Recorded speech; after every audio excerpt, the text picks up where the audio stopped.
Oh, hello?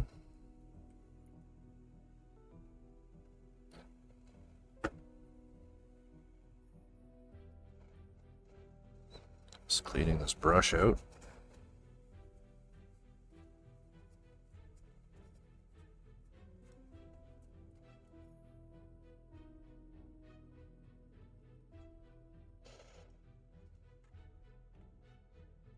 Just doing a little bit more priming on some parts that I neglected.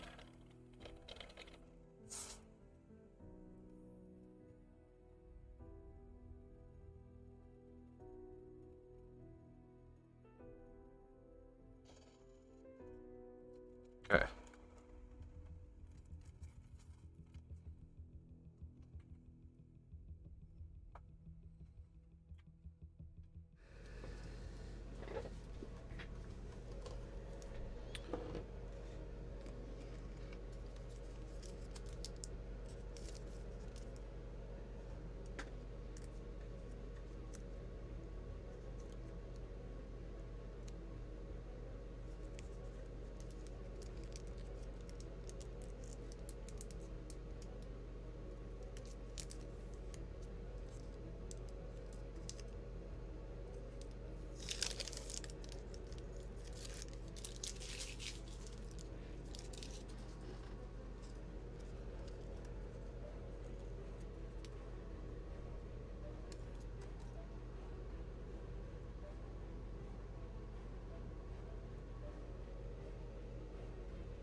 All right. Sorry about the delay there. And that's when Sir Topham Hatt said, "Welcome to the steam, poor dads." Oh, did I say steam? I meant stream.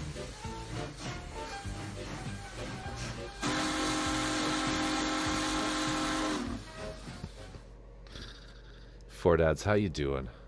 I am a little bit tired today. Throw some shrimp on the Barbie. TJ, the man from down under, has entered chat.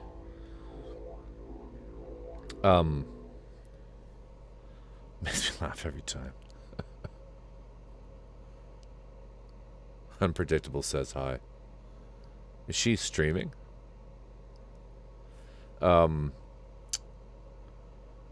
I demoed all day long. I demolished a big old nasty wooden shed we have on our property, and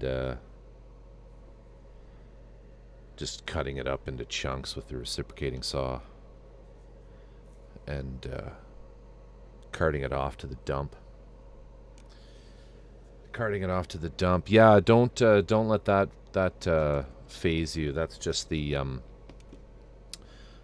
the clear coat that goes on before we do the weathering, the oil washes. We put those on and then we hit it with a matte coat to knock them back. Just protects the underlying acrylics. But yeah. Anyway, so lots of physical labor today for Dad. So if I look a little tired, that's why. I don't think it's going to affect me too much, though. Anyway, how the hell are the both of you? Hope everything's going well. I need a drink.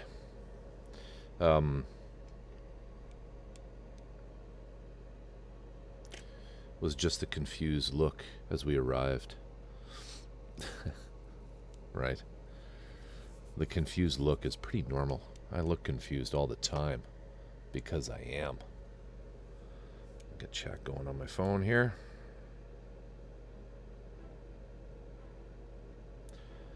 So I hope you guys have had a nice weekend so far. I know you're ahead of me. It's already Sunday. Hope you had a good Saturday. Where's Twitch? There it is. There we go.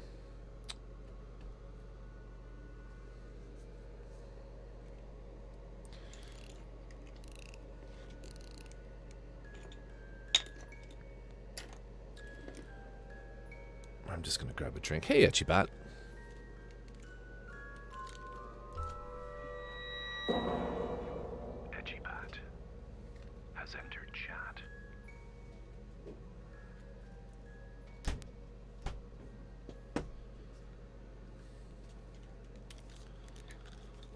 How are things?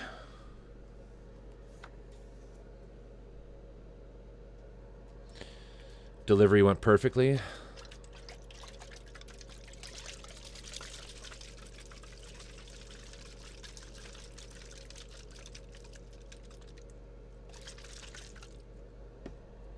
Was that the those park signs that you were doing?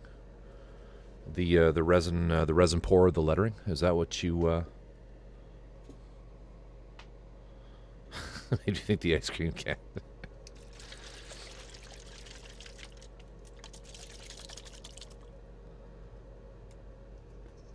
Yeah, weather problems are a drag. I'm really glad I don't... First of all, I'm really glad this drink isn't carbonated. Heresy killer. Take my bits.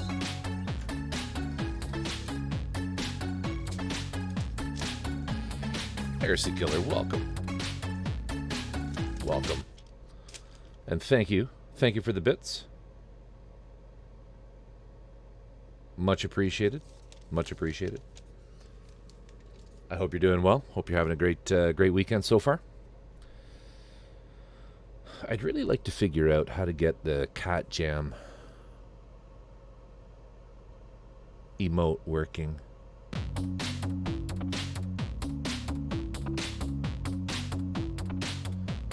Etchy Bat. Thank you. Big hearts, Heresy Killer. Big hearts, Etchy Bat.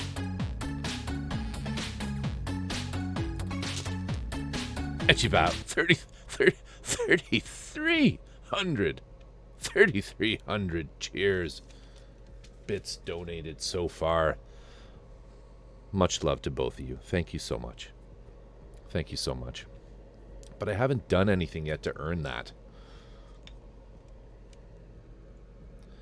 I've just...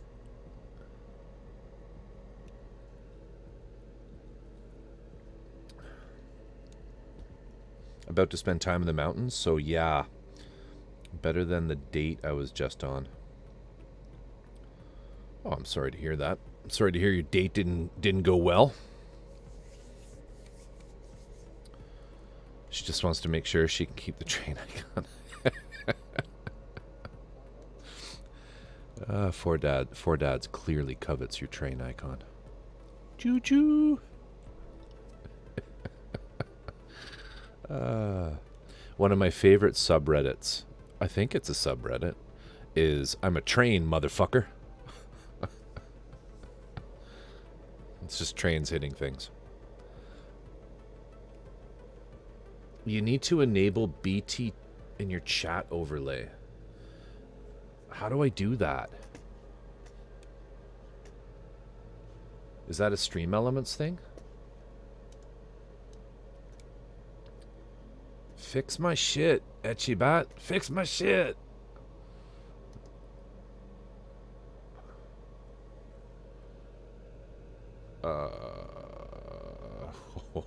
I have a lot. I have a lot of overlays. Bits, viewer count, subscribers, follower, Corvus donations.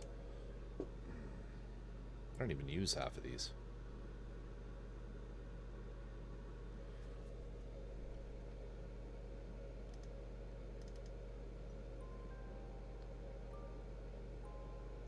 Oh. That comes from Streamlabs.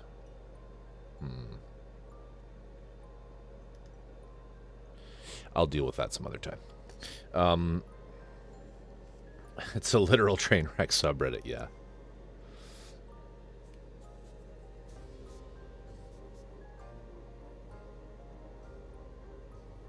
You know, the original subreddit meme for trains was I like trains.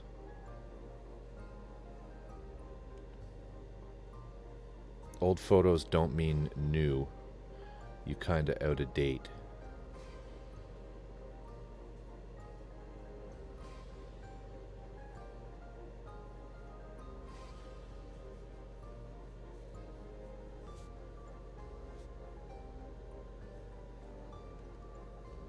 You've done all the things to earn that. Thank you.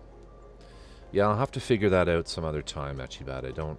I don't actually know where my chat comes from. Streamlabs has BGTV too. Yeah, oh, I'm just kidding when I say fix my shit. I'll figure it out.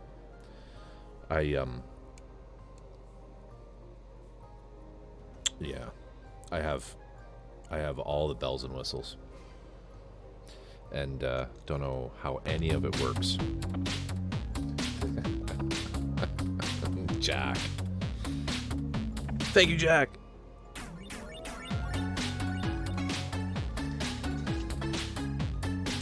Spit it out, Gary. Thank you so much, Jack. Big love. Big love. Corvus Oculum. 100 biddies.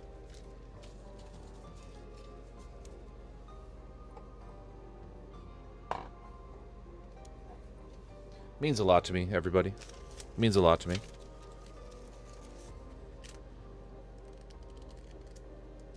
I keep every single one of them. They're all here. They're all here. Means a lot. You guys are just so generous. You're all just too generous. As long as he A, can keep the bells and whistles working, and B, doesn't break it trying new things. It barely works. Barely works. I don't even know why it works, but it does. But it all works. So many moving parts, I don't know. Alright. So, should I do something? Should I actually do something? Probably. Welcome aboard. Welcome aboard the Corvus train. Choo choo.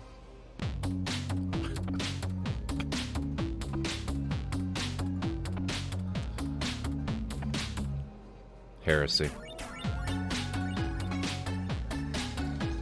Thank you. Thank you. My God.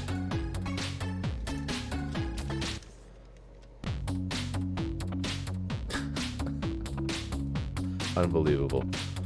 Spider26, enjoy your gift sub from Heresy Killer. 1 month free tier 1 gift sub.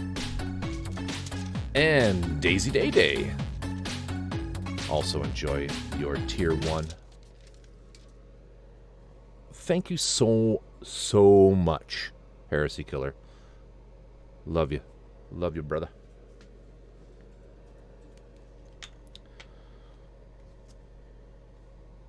Too generous. You guys are crazy. You guys are crazy. Thank you. Thank you.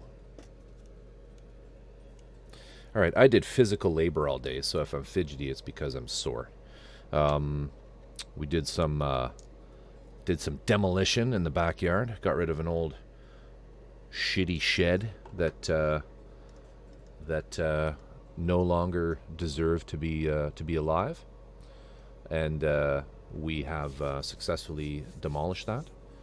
Twitchy muscles. That's right, twitch muscles, and basically just hacked that thing into chunks with the reciprocating saw in the blazing northern sun of the great white north, which isn't white at all right now. It's just hot, and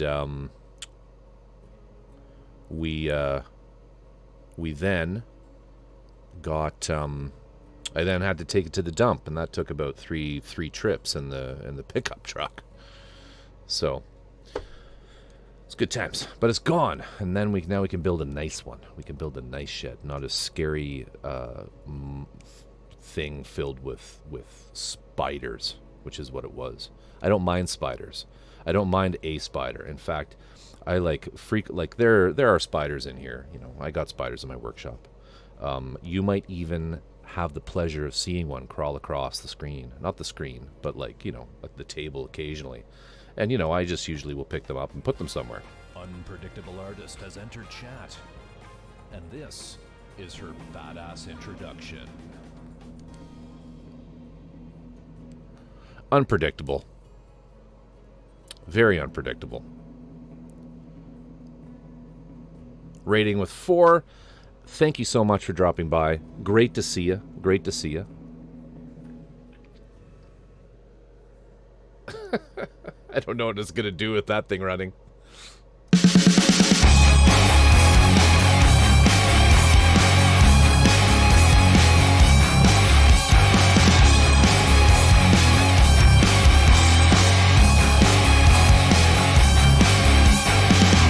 More tape for the tape god. More resin for the resin throne. More sprues for the sprues lord. More paint for the paint king.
That's all I got. That's all we got for the tape god. little wee tape. Little wee tape. Unpredictable Artist. Thank you so much for the sub.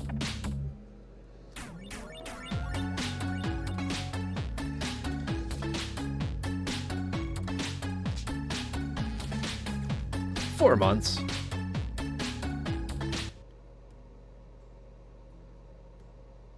Didn't quite drop that one in time. That's okay. That's okay. Thank you so much, Unpredictable. Thank you for the raid. Thank you for the sub. Anyone who doesn't know, Unpredictable is a wonderful artist and streamer. Obviously, she's a streamer. She just raided me. And if I can find you, there you are. Little shout out. Little shout out for my good friend Unpredictable. Champion of the second greatest maple syrup producing state in the world. And I can't forget Etchy Bat. And you haven't been streaming lately, Four Dads. What's up with you? You need to get back in there with that chip. Etchy Bat's also a wonderful, wonderful artist. Do give them some love. Do give them some follows if you haven't already. I suspect most of you have, though.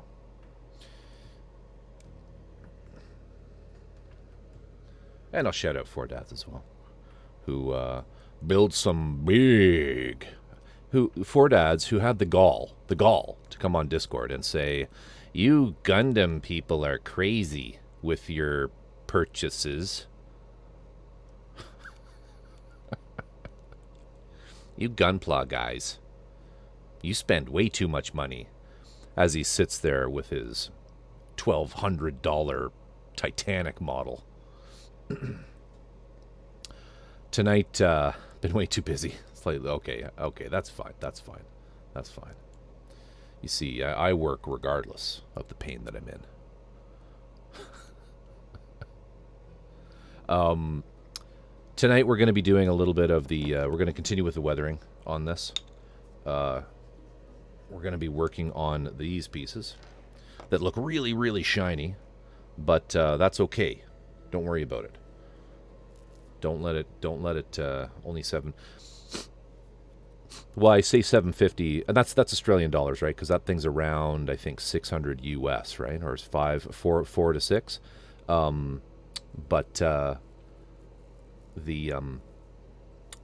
said 12 based on the conversation we were having today, where you are actually converting it into an RC that you can fly around, right? Yeah, it's usually 1 to 1. I was looking at the price of it, doing a little bit of research after your comment about how us mecha guys and gals spend way too much money, and I thought, challenge accepted. So I did my research. I looked up how much that kit cost of yours, and my thesis stands. My hypothesis of who the dum-dums are stands, where we're all dum-dums except for Tear except for Tear. We all spend way too much. Just before it doesn't get too far behind in chat. Heresy posted something up in Discord here that they've been working on.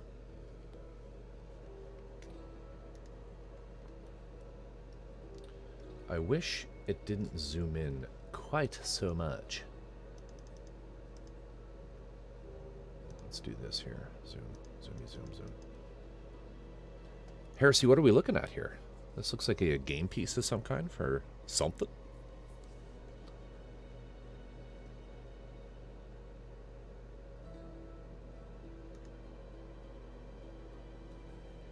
Not being able to get above shoulder height, that's the issue. Yeah, that's rough. Also, while I'm thinking of it, unpredictable, how was the stream? What were you working on? Or was it game night? I can't remember. I can't remember your Saturday streams. Or it's Sunday that is game night, isn't it? Absolutely nothing. 7 people showed up to say hi. Bismarck will be the expensive bastard, yeah. Mega XLR, but going to make a game with more mechs. Nice. That's awesome. You know what it reminds me of? It reminds me of a game that I have called Giant Killer Robots. When it first popped up on screen, I thought, oh, it's Giant Killer, and then I thought, no, it isn't. But that's awesome. It looks really good.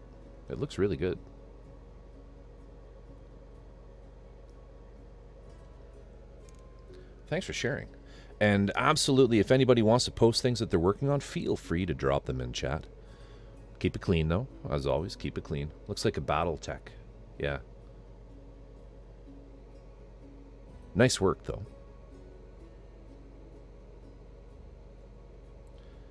If you notice, he has a Fiero for a head. I didn't notice that. He has a Fiero for a head. That's awesome. That's hilarious. That's hilarious. So is this... How are you making this?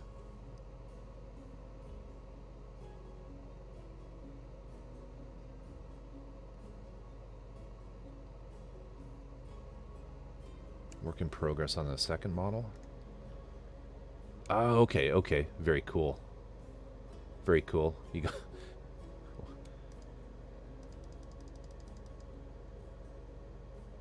Is this Knight Rider? You got Knight Rider here. Dun dun dun dun dun dun dun dun dun dun dun dun dun dun. Very cool. And then you 3D print. Awesome. That's awesome. What are you using, Blender?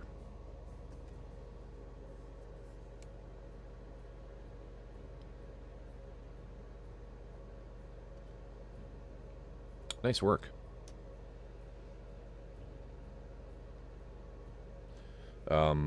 Let me just jump into TJ's link here.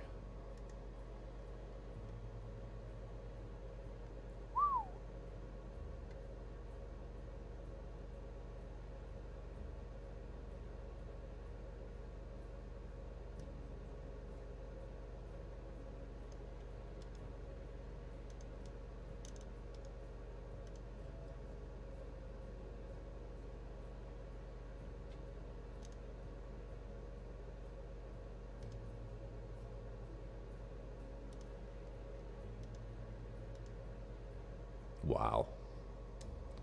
That is pretty amazing. Some of the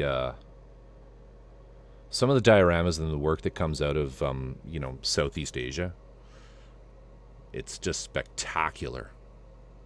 You know, from the competitions. I mean, it's so incredibly good. My bot caught Drift lurking. Drift is connected to chat at 56k baud.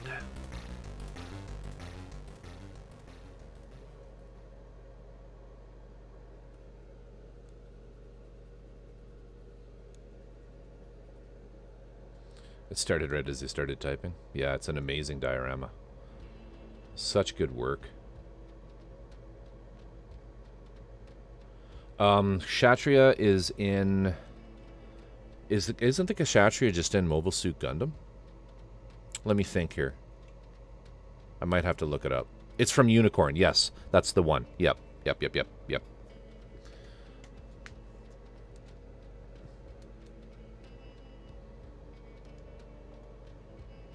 I've never heard of this kit, though.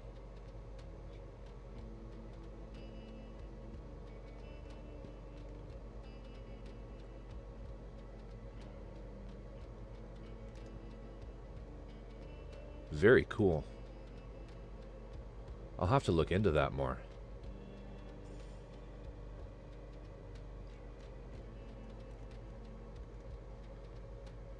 Here's a link to the kit itself, if anybody wants to do a little bit of research on that.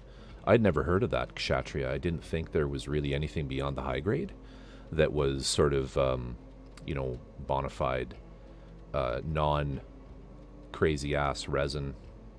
Good lord. Well, this must be some, like, so is this some kind of PVC?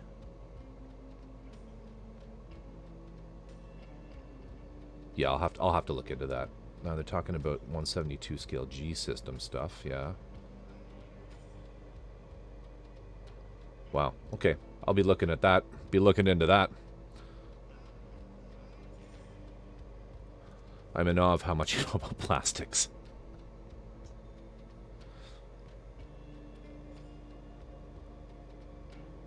I do, Jack. I have, it looks almost metal. Yeah, I don't think it is. But,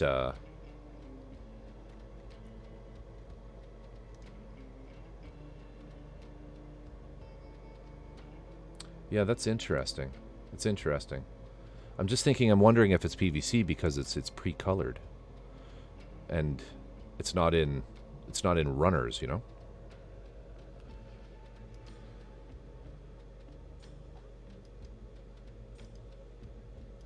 All right. I'm gonna leave that tab open and come back here. I have, yeah, maybe, but PVC is really is very popular. There are a lot of kits, particularly like anime. You know, you get into the anime, like they're not garage kits, but anime figures. There's an enormous amount of that available. Pretty expensive. It's kind of, you know, it's for people that want to collect, but they don't want to build a garage kit and paint a garage kit. So, you know, lot of those companies are offering what the fans want, which is basically they want something to put on their shelves, but they don't necessarily want to take the time to learn how to paint up a garage kit, a resin garage kit.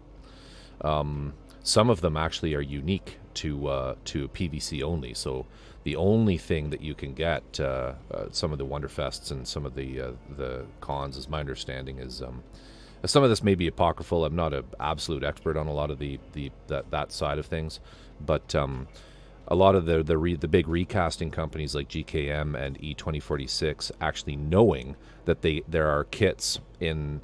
Not so much with mecha and you know, with the sci-fi stuff, but there's anime figures that are only available in PVC, and some of the recasting companies, knowing that there are people who want to paint the same things as garage kits, will actually take the PVCs and take them apart, make molds of them, and resell them as resin kits. And even though they were never done as resin kits, it's so strange and bizarre. But yeah, that's out there. I actually have one of those. I have one from Cowboy Bebop. That's a figure that was only available as a pre-painted figure. I have a recasted resin kit, garage kit of Spike. And in answer to your question, Jack, yes, I do have a Kshatriya. I have the MRSA full resin Kshatriya. White Wolf, welcome. Don't worry if you think you've missed anything. I've been broadcasting for 37 minutes and have accomplished nothing, because that's my stream. I'm going to try to work as I follow chat. What did you find at a yard sale? A spinning wheel? Would have been an earlier, but screw the conquest. Nice. Feel free to post some links to some work if you want. So we're going to start doing some... I got tiny printer stamps of a train and a car. I got tiny printer stamps of a train. That's pretty cool. Printer stamps. So like you know, case blocks, like what do you call that? Like letterpress. My friend tells me they're probably lead, so I have to use them carefully. You don't need to be too careful. I mean, you know what? You'll get lead poisoning from constant contact to lead. But if you just pick them up and use them once in a while, don't worry about it. Obviously, don't eat them. Goes without saying. Unpredictable. Do not put them in your mouth. Just use them. Wash your hands after. You know, like people got the issues with lead were from it being constantly in our environment. That's true of any metal, metal poisoning, right? Yeah.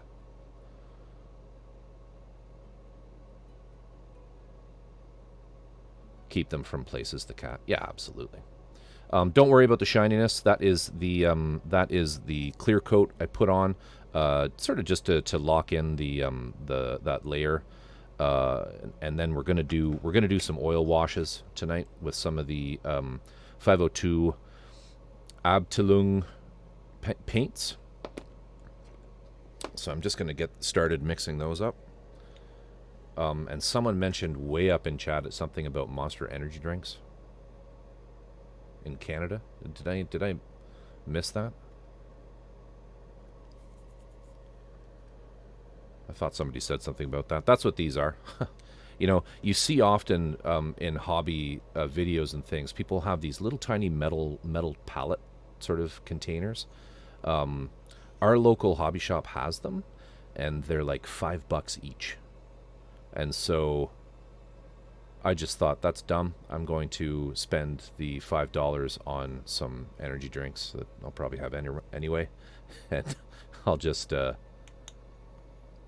yeah, these are available. Like, I don't actually have a can, but they're really big cans. They're like 2 times the size of these sort of taller cans, right?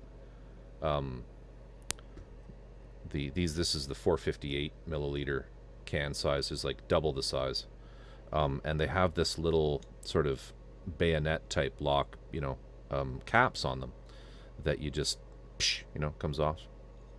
Yeah, they're weird. Next time I have one, I don't normally buy them. I normally get smaller cans because if I have it, I'll just drink it, and I probably shouldn't. But they, the lids are perfect for dealing with lacquers and solvents, right? So I use them.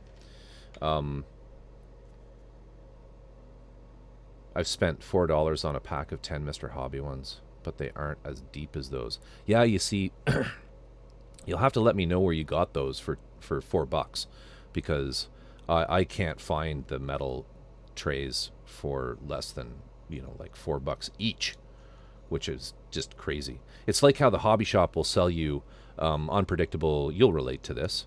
For airbrushing, you see me use stick these things into this on edge, a whole bunch of pieces of cardboard, corrugated cardboard stuck together, all glued together and cut, right?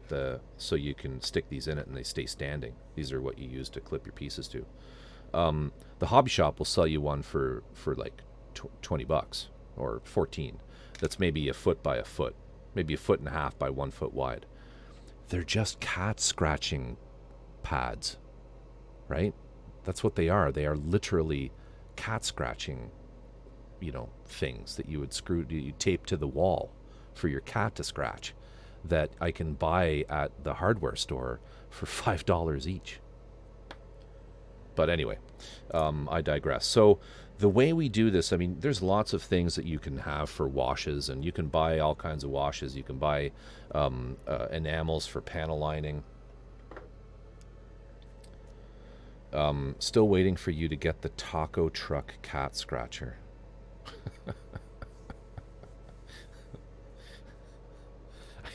I need to look at that. Link posted in memes Discord. Okay. Oh, and Four Dad's here. Sorry. Oh, Four Dad's. That's beautiful too. Is that the one is that the finished work? Is that the finished piece that you posted the other day? Looks really swell, man.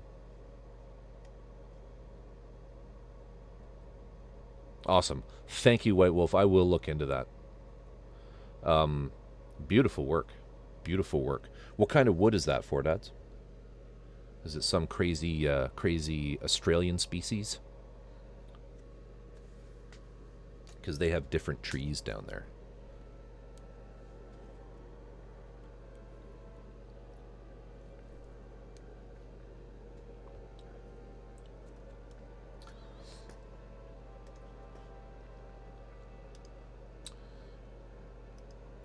I'll just look at the link here. Oh, Sunward have them. Okay. Awesome.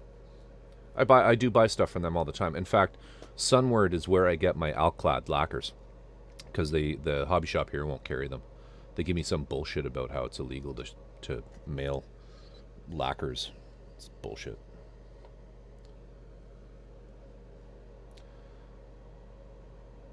Red gum. Yeah, okay. Nice. Nice. Yeah, Australia has some really nice species of woods. What's the one that's all woven together? It's all like lacewood. Lacewood is Australian, isn't it? So I'm going to try, I think tonight I'll try Taltine, which is an odorless solvent for oil paints. And so the way we make a wash, pretty simple. We just put a little bit of oil, just a tiny bit.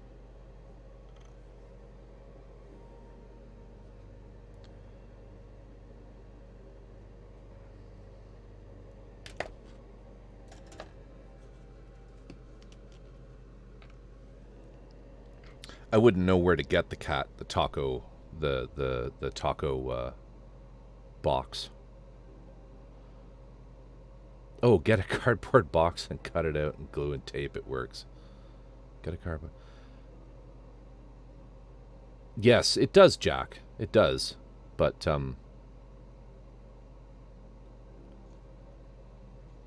the cat scratchers are cheaper. Lacewood, stringy bark, gray timber, blue gum. Yeah, there's all kinds of completely foreign woods down there.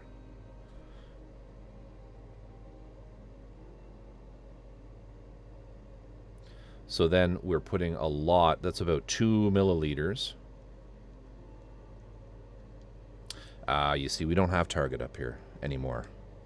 They came to Canada and were not enthused with our Canadianness and left.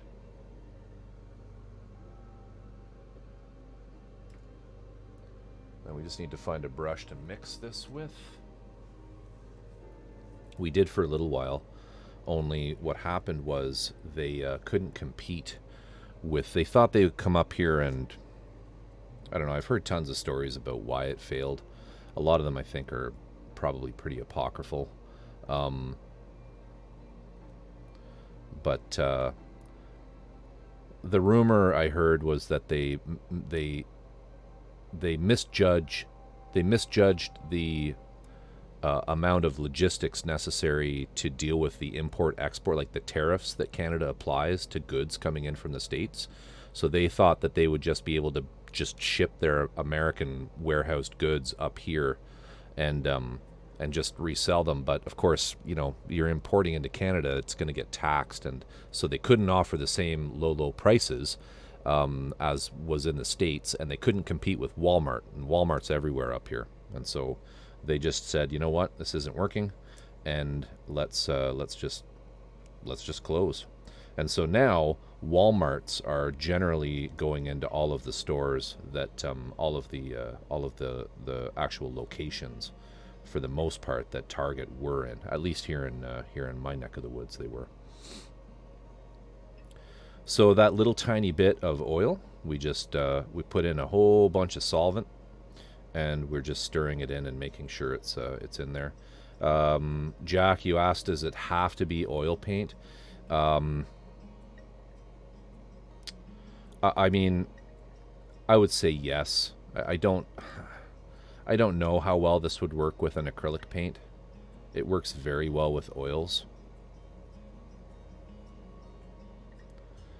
I mean, honestly, if you don't want to use oils, just invest in actual, like, I can show you.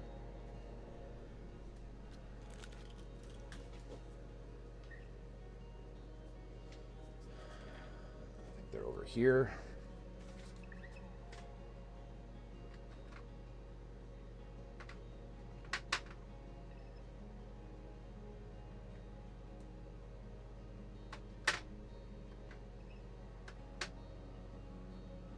I had actual washes at one point.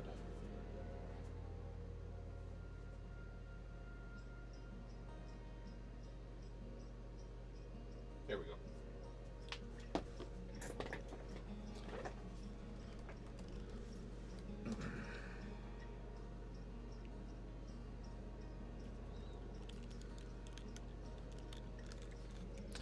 You can get these. If you can't make your own washes with oils, I would just buy some filters in colors that you want. They're not overly expensive. Like, this was $9 here in Canada. And this will last you a really long time. Dark brown and light brown. They sell all kinds of colors. But you can, if you have access to oils, you can just make your own really easily.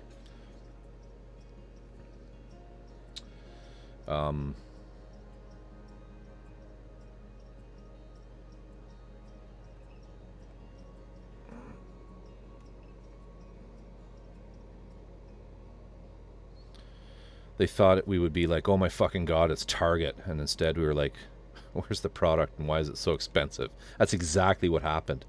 They couldn't, the stores weren't stocked, and they, and it was like, you guys realize that Walmart's selling the same stuff for a lot less. Like, if we're going to pick a giant, horrible American company that treats its workers like garbage, you know, we're going to pick the one that's cheaper.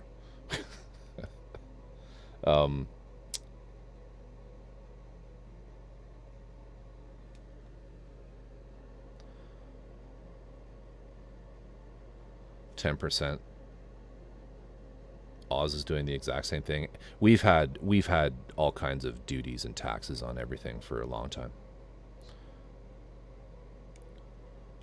All right, so let's paint. Not cheaper. Cheaper, not cheapest, because that's Amazon. Sometimes. So all we do is we're going to just take this wash. Now I'm not sure, I'm hoping this wash is actually pigmented enough, but we'll see. We'll know when we put it on. But you can see the oil just goes everywhere. Just goes into all of the cracks and grooves and nooks and crannies.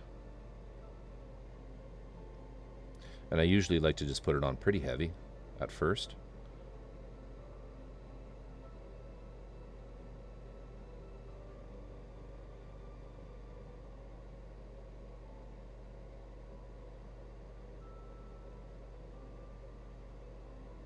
Like so. And then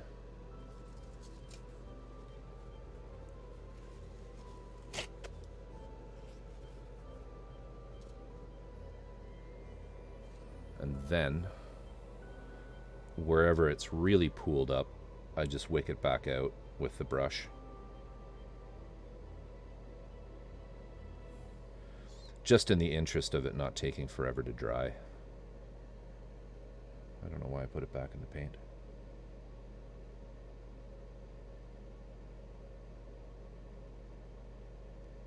And this will basically put sort of a dark, filthy wash over everything. And it also accounts for why my piece here, the green, this was my demo piece, which had this done to it already. But it also accounts for why it's a very slightly different color of green. It's because it's had washes applied to it. At least I hope that's why it's a different color. There's also the possibility I just used the wrong paint. So we'll just keep going with this. Now you want to avoid big drips. So there's one there. We'll get rid of that. Come over to this side. And just, again, lay down that oil paint. So this is being coated with a pretty thick, shiny film of Pledge furniture or floor polish, which we've talked about on stream in the past, found under a million different names. I'm currently in the process of putting together a Google Doc with some of this useless knowledge in it for everybody. Not quite done that yet though, so I'm not going to share it. Just with some of the names of like the future floor polish in different countries, because they have it. Who is it? Johnson & Johnson tends to sell it under a million different names depending on where you live.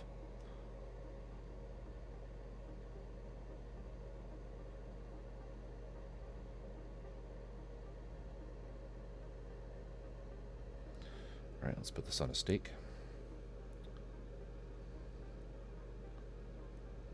If I can get my fingers around the brass. Ow. There.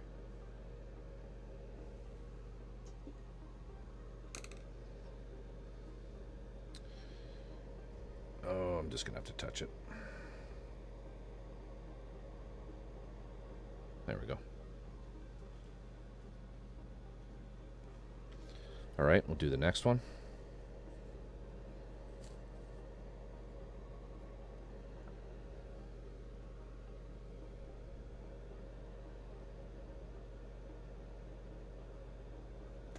All right, let's see here.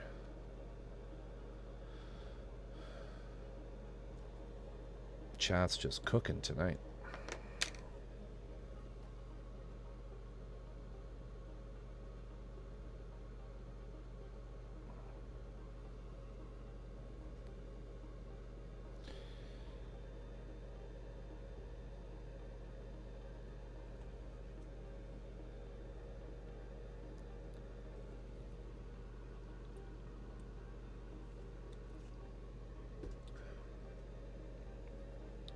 Walmart is cheaper, but are often too made.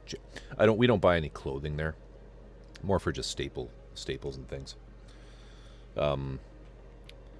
I try to never go there ever. But when we need, cheap stapley type stuff, we'll go to Walmart. It's pretty far away from where we live though, so you could do it with an acrylic. Yeah, you absolutely could, and that's what I was saying, but at that point, like, you're probably getting into that frustration zone where you may just want to invest in some enamel. I think these are enamels. White Wolf, you might know. Yes, high quality enamel product to give tonal variation, but you can buy these at local hobby shops. AK is pretty much everywhere these days, or getting there, and I would use those rather than struggling with inventing a way of doing it with acrylic, or experimenting, we'll say, with a way of doing it with acrylics.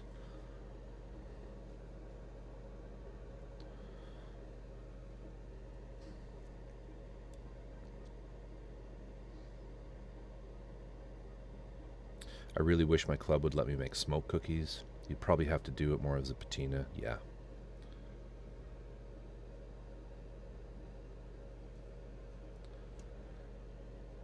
So, I mean, I know not everybody's into oils, but they are a very versatile paint.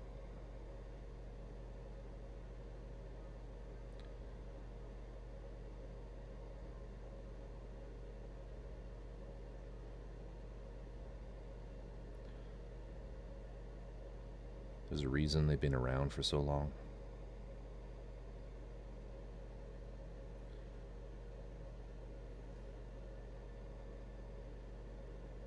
And this brand, there's nothing really special about this brand, all right? It's just that they make colors that are more hobby friendly. But there's nothing that says you can't just go and get burnt umber from your local art store.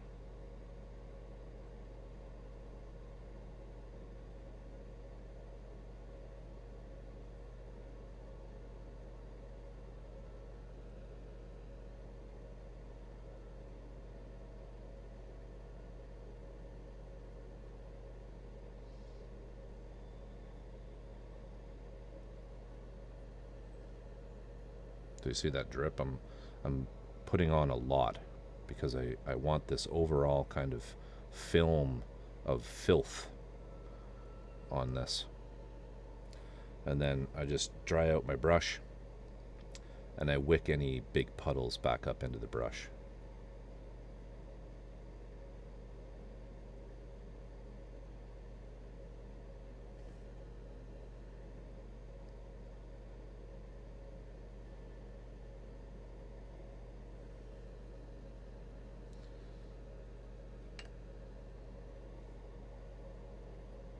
Yeah, the Vallejo washes will work fine as well.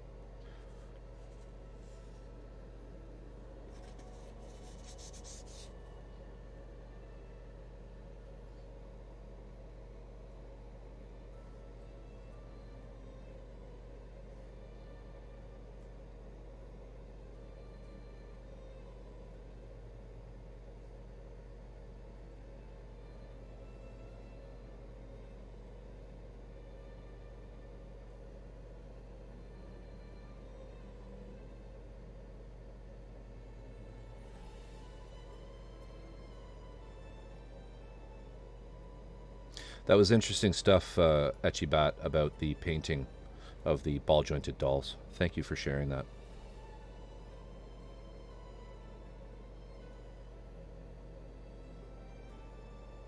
All right, that looks good. We just need some up here on the top.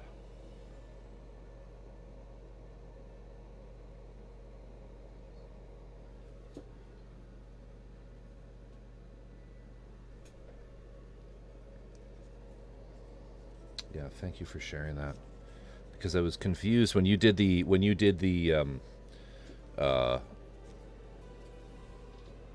that little unboxing there with Drift and I. For some reason, I thought that you were implying that the ones that you had were basically pre-painted, like they were ready to, just ready to go. but that's not the case. It's just the resin is tinted, factory tinted, basically for whatever color you want, right? That's what I'm hearing. Yeah, just to give you a little bit of a head start, makes life a little easier, because then you don't have to deal so much with painting flesh tones, which is challenging, to say the least, to get that working really well. But rather you just need to do the shading, right?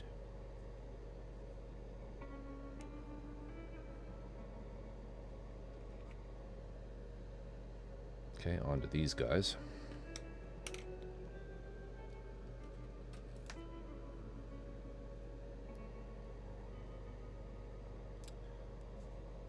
Yeah, Jack, unpredictable is the... This is too much. She knows her stuff with acrylics. She's the acrylics queen.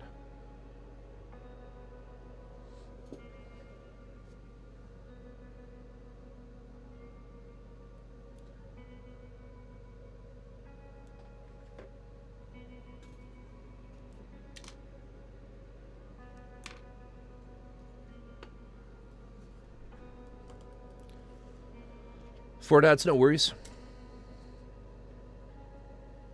No worries. Have a good one.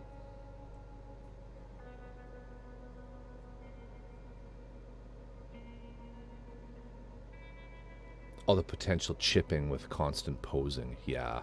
Yeah. Especially if you use acrylics.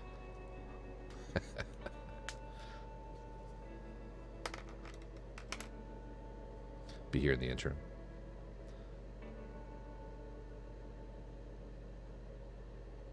Zing!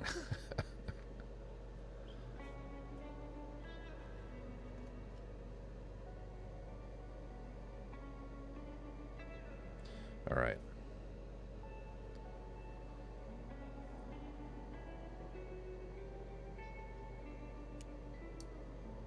So again, we're just slathering it on.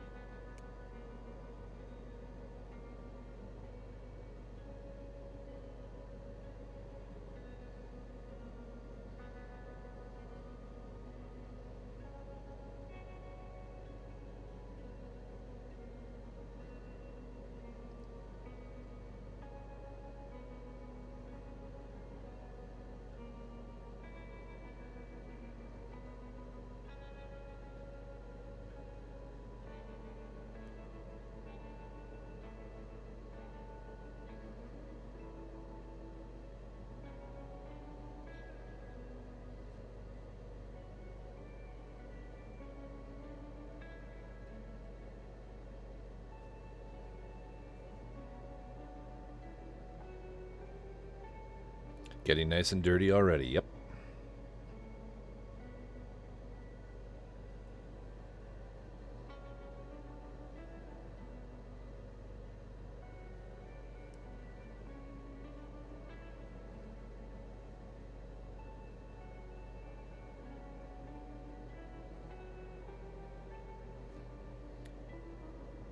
Hey, no worries, unpredictable. Have a great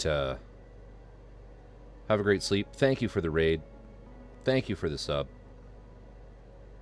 Always great having you here.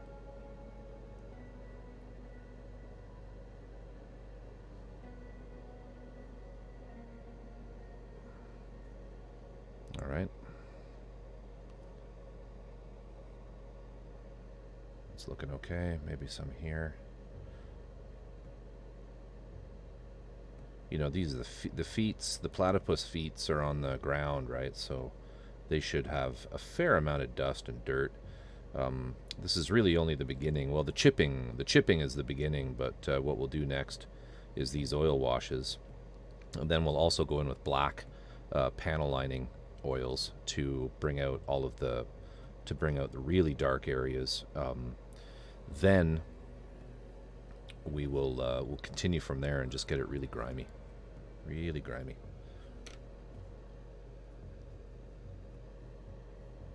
Yeah, take care, unpredictable.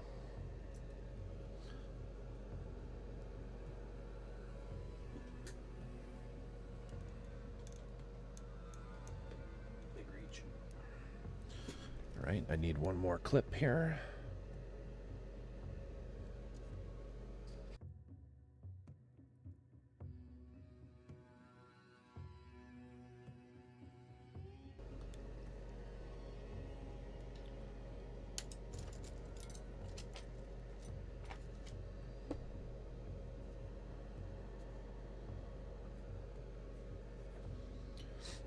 Oh yeah, with oil washes, if you're a brush licker, do not do it when you're using oils. Don't do it when you're using oils. Don't do it when you're using enamels. Don't do it when you're using lacquers.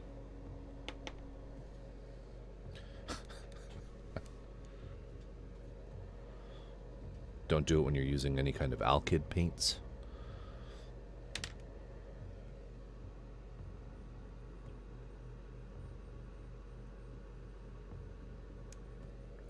Now, the thing is, though, this stuff here, this is the poisonous content with what I'm doing right now. Technically, the oil paints themselves are pretty non-toxic. Like, accidentally licking your brush with oil paint, were you an oil painter? Not doing what I'm doing, but were you like painting with canvas? It's going to be unpleasant. It's going to be unfortunate. You know, it's gonna taste terrible. And it'll remind you that you don't want to ever do that again. But you're not going to end up in the hospital immediately. Unless, of course, you're using solvents, which might really be a bad idea. You probably will poison yourself pretty quickly if there are solvents involved. You know, so it's the kind of thing where, like, the toxicity of oils is actually pretty low, technically, compared to enamels and lacquers. Lacquers are... no, oil paints... Oil paints should all be using linseed oil. There's linseed oil is the oil that's in the oil paint itself. Almost always, and it is a natural oil. I'm not saying that you can be a brush licker and use oil paints. I'm saying if you are a brush licker and you're painting with oils, and you don't have any solvents involved, depends on the oil paint. I still don't believe that the oils, even if there is a variety of them, are using any kinds of particularly nasty oils. Sorry, I just don't. You'll need to provide me. I'm a non-believer there. I'll need to see actual written proof. Here we go.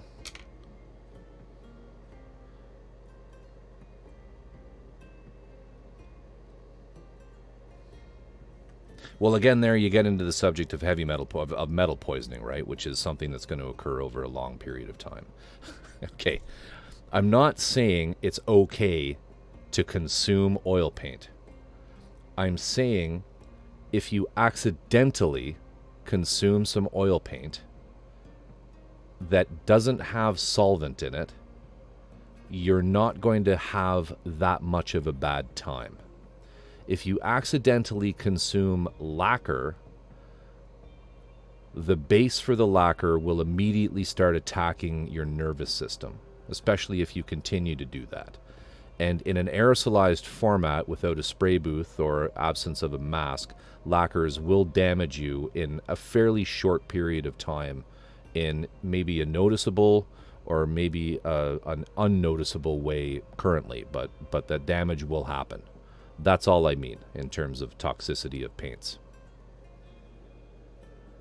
Exactly. It's not like acrylics, which you can get away with. And that's what I meant, White Wolf, when I said the oil paint will let you know immediately that you shouldn't do that.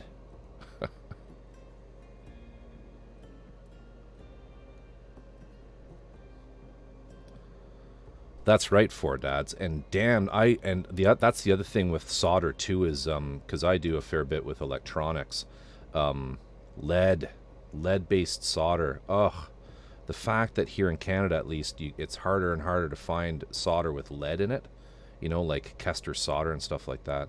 I hoard mine. If I find it, I buy it. I have so much of that stuff because it just works so much better. That's part of why I don't. It's messy, it's smelly. There's all kinds of reasons not to use oil paints.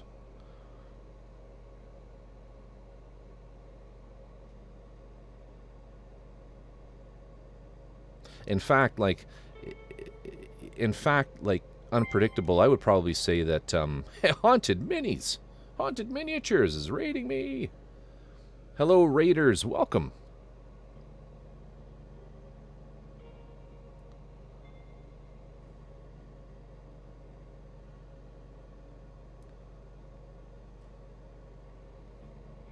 Haunted Miniatures. Thank you so much for the raid. Big love. Thank you, thank you. How are you doing?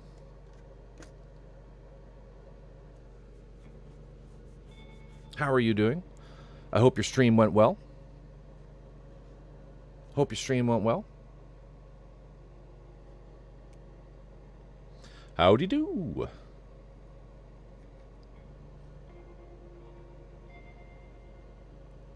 Accidental Suicide, thank you so much for the follow.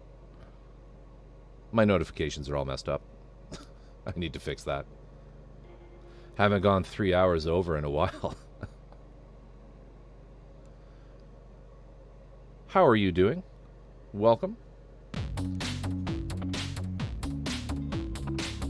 Etchy bat.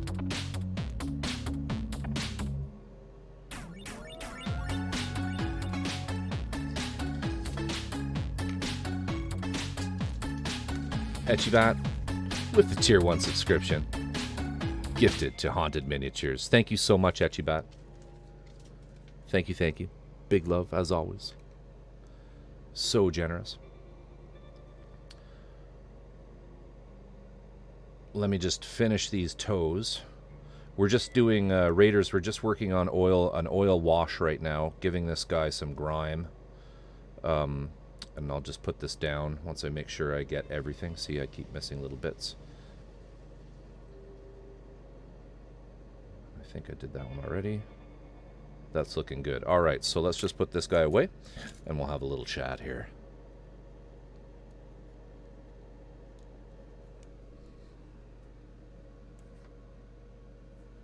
I thought that was a GIF until the receipt was in your hand. Yeah, that's right.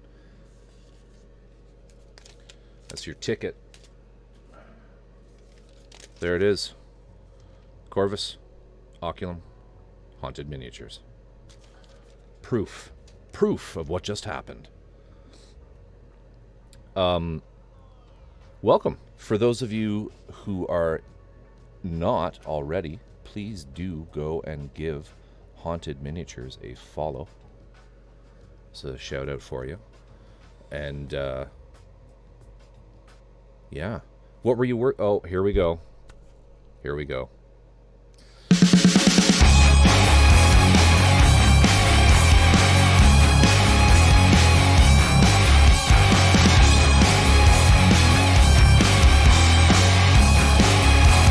Welcome, Raiders. More tape for the tape god. More resin for the resin throne. More sprues for the sprues lord. More paint for the paint king.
Who did that?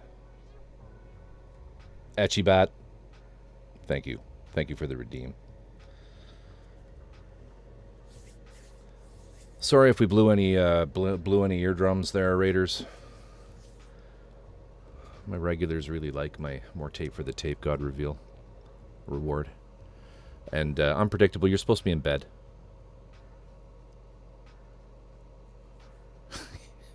I know I noticed the spelling mistake. Tape gawk. Oh, jeez, are you kidding me?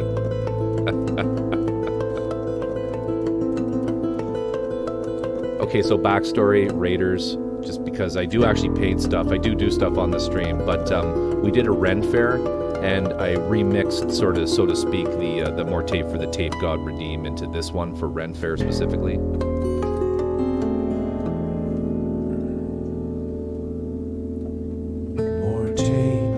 More tape for the tape God, and more resin for the resin throne. More sprues for the sprues lord, and more paint for the paint king. Airbrush, a spray booth we bust, and more blades for the scalpel tomb. Panaline, we will transcend time, and more tape for the tape god. Kits, I need resin kits for my backlog here on my shelf. They'll sit, waiting for a time, my friends, a time in my stream that they'll fit. Heels, we need mega heels to get Naganode right here in the fields. I mean, really, friends, I'm not sure why the hell I'm in Ren Fair at all. I think Unpredictable just said I should be in it, and I panicked. I panicked, and I said, fine, I'll do it. I'll do Ren Fair. But why? More tape for the tape god, and more resin for the resin throne. More sprues for the sprues lord, and more paint for the paint queen. More tape for the tape god. More tape.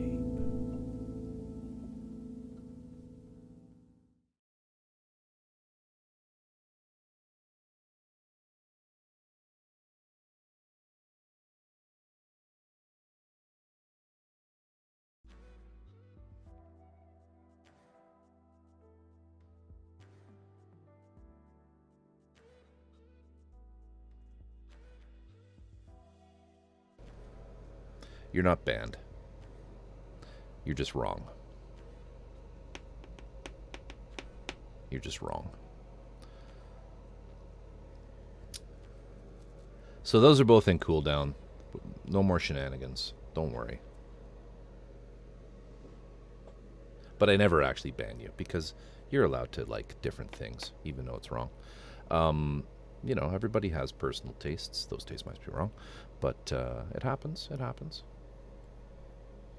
Anyway, so tonight, Raiders, we are working on this model here, which is the Schnabelgun. GMT is great. GMT is better than PT. Pff, you're banned. Darth, you're banned. This is the Schnabelgun. It's a full resin kit. It's 1/144 scale. Available from Kallamity. I think it's !project in chat will give you the deets on how to get one yourself if you want. It takes a bit of work getting one. You have to wait for him to or Luca Zampriolo, the artist, to recast them. He makes a few castings every year. So you kind of like you pre-order from him, and then once the casting's finished, he ships. So yeah, it's full resin. I think try it. Let's try it.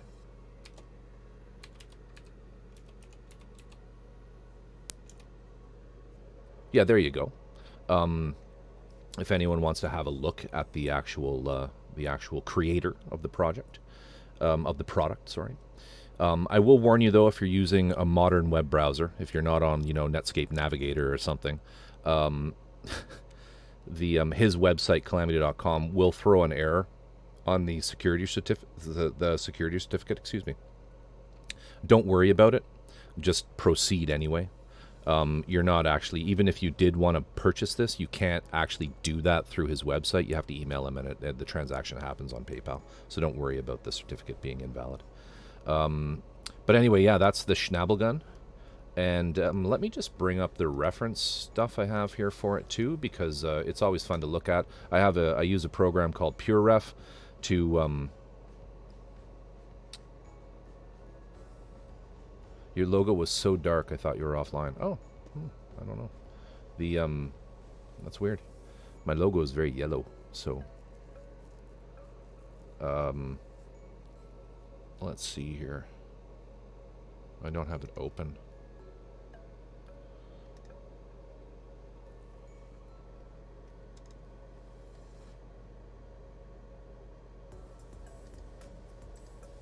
Load recent Schnabelgun.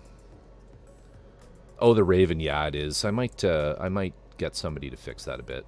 I'm not super happy with. I think it needs to have a little more. It needs to be a little brighter. But these are some other. This is what I use for just reference. Let's just go to desktop, so you can see some other angles. Sort of top down, side facing.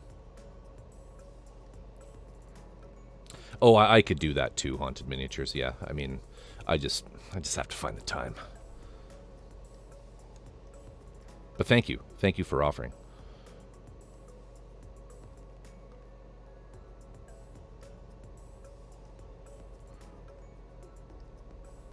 Give you an idea though what the kit looks like. Finished. This is a newer version that has a different gun. I don't have that gun with mine.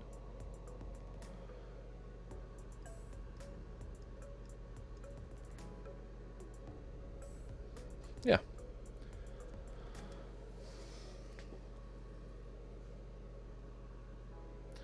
Yeah, when it's shrunk down, it's a little difficult, but when you're usually on mid-afternoon, but then you're usually on mid-afternoon over the weekend, yeah. Yeah. So anyway, we're working on that. I'm going to move on to putting the brown on the main. We're going to spray like a rust color in a minute on this, just to and then we'll be doing some hairspray chipping. So you'll see that Drift was completely wrong. He's only telling half truths about how slow I am at actually getting stuff done. This one, you have to admit, is going a lot faster than what I just finished.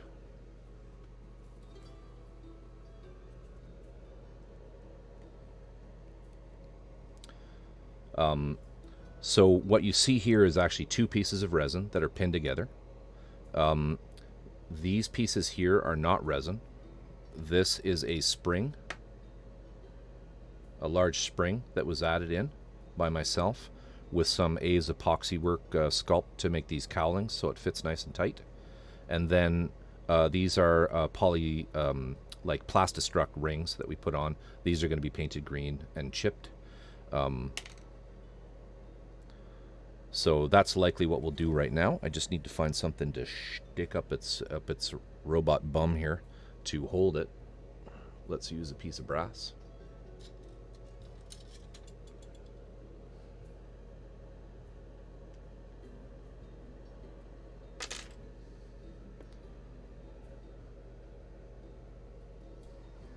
Gotta get the right size here.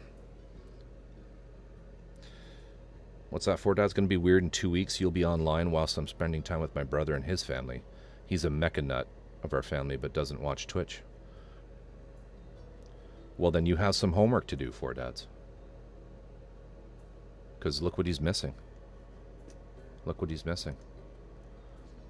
And soon, Etchibat and Drift are both going to be building some 5-star stories, Dakas, on stream.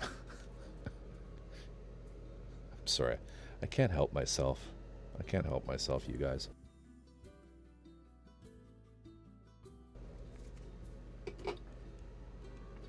They're not actually going to be doing it on stream.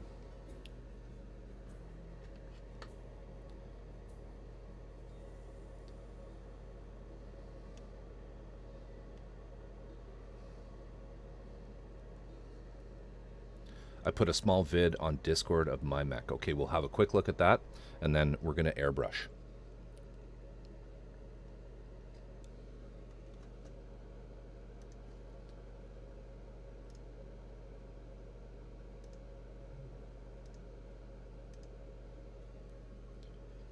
Because TJ is painting up some Warhammer Titans, right?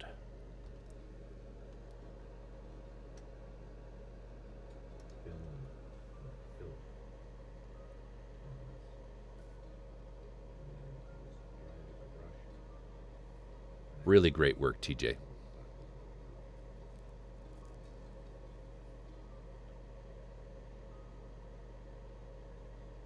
Very nice work.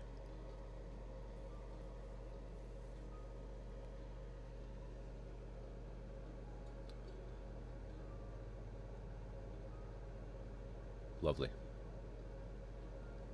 Yeah, the guy who washes will work fine. And I could hear myself. I could hear myself there. So weird. Do I sound like that? Oh my god, do I sound like that? Take a tablet with you. Yeah. Tablet hooks in seconds. Yeah, great work on that, TJ. Really. Alright, I'm going to take this with me so I can follow chat. And we're going to go over here.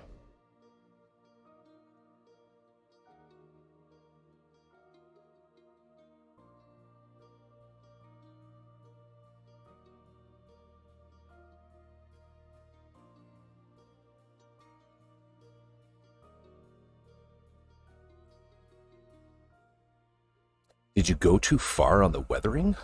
Good lord.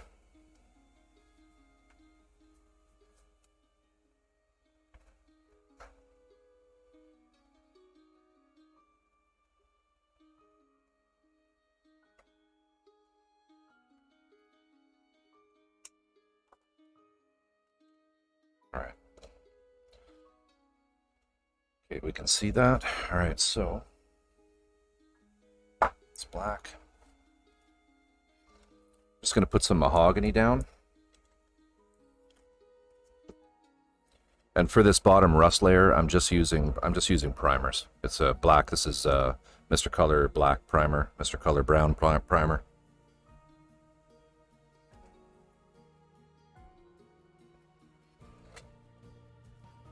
Some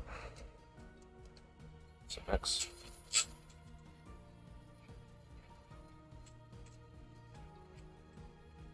Exactly, Darth.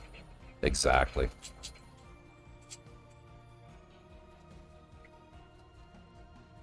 Very honestly, I think it looks really good, TJ. I don't think you went too far at all. And we'll use good old Mr. Color leveling thinner. And with the Mr. Color products, the lacquers, I just mix it as a 1-to-1.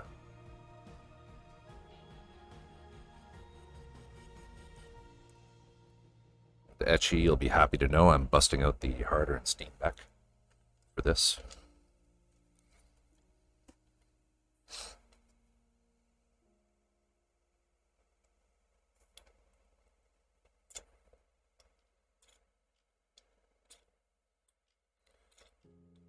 Haunted, I don't know if I thought it in my head. I hope you're still there. But what were you working on? I think I may have asked it, but then more tape for the tape god happened and all that. But what were you working on?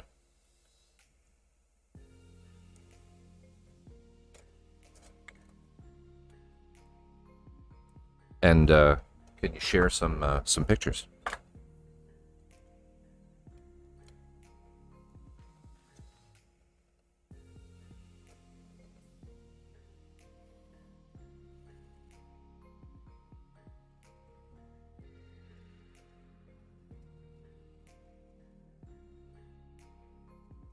So I'm just sort of randomly applying the brown because I want both black and brown.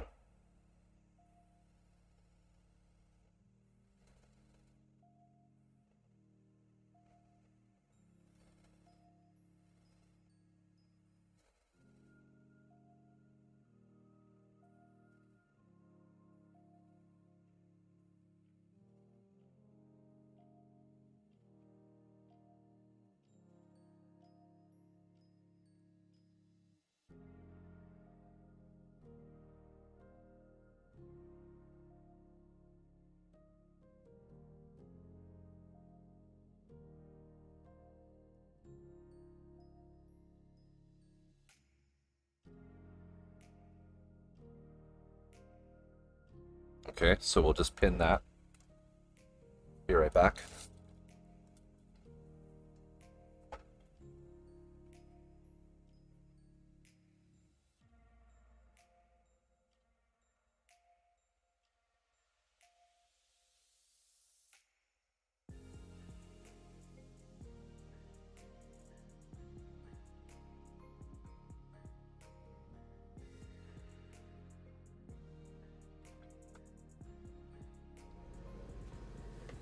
So we'll just give that a minute to dry. Look, everyone, hide your manga. Dreamcatcher Sky just entered Corvus's town. Welcome to the stream, Dreamcatcher. Dreamcatcher. How you doing? How you doing? For those confused, my VIPs have audio intros. Apologies for the randomness. Inside jokes. Dreamcatcher is, of course, a manga fiend. One person raid, baby. Welcome. Welcome, Dream. Hope you're well. Hope you've had a great Saturday. Are you working tonight?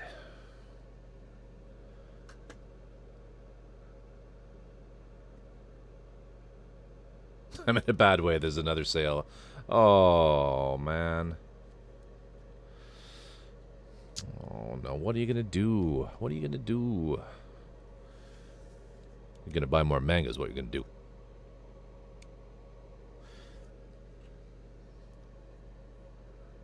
Actually, while I think of it, I'll paint this. I'll paint this, because I've got this one ready. Do I have any others? I do. I have both of them. Because I do have some... I do have some of the mahogany left in there. And Wolf, just to answer your question too, I have two airbrushes because I originally started with... I started with a Pash H-type. Which is like it's not a dual action, it's a single action airbrush. And it's also a siphon feed, which are great. Don't get me wrong. Siphon feeds are fantastic. And they serve a purpose. They're not really so good for this kind of stuff. But if you have a big kit that you need to prime, gray prime, the whole thing, they're beautiful for that. I won't show that. I've shown that many times. No need to do a show and tell right now. From that, I moved into the HPCS Eclipse because it's super available. They're all over the world. They're amazing airbrushes. And then after a while, I decided I wanted something maybe a little more skookum. Skookum is a Canadian term for freaking awesome. And so I went to that. It has a few more bells and whistles. There's no reason to buy an expensive airbrush over an inexpensive or sort of entry-level airbrush. They do the same thing. It is absolutely a BC term. White Wolf. Skookum. Skookum is frig. But yeah, they just because you have a nice airbrush, it doesn't help your airbrushmanship, if you know what I mean. But the Harder and Steenbeck has some really nice features. It's just a really it's sexy. It's sexist. It's sexy. Is that how you pronounce that? Achibat, am I doing it right? Am I getting the nasalness? It's sexy. It's not only is it pretty, but it also has a removable. There's a smaller cup that you can put on it. The needle system is extremely easy to change. They are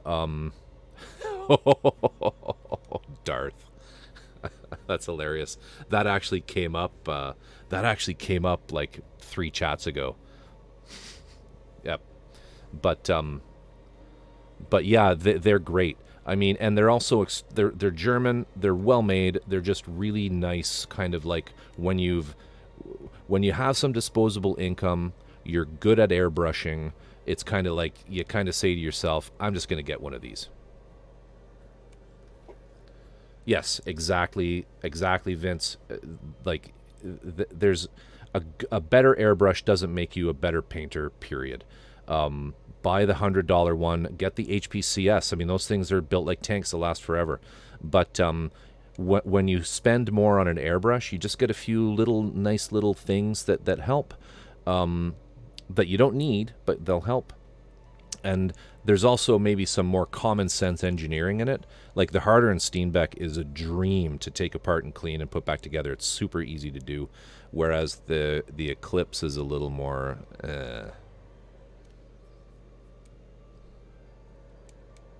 Yeah, because I think like TJ, the same technology that's in mine is used on all of them. That same nozzle exchange technique is the same. But yeah, so I'm not sponsored by them in any way. I just really like Harder and Steenbeck brushes. Bora, welcome. How are you? Hope all is.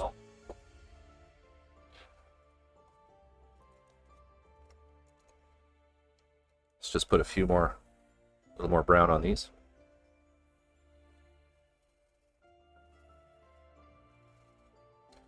Bora, we're just painting the rust layers for some of these parts for the Schnab.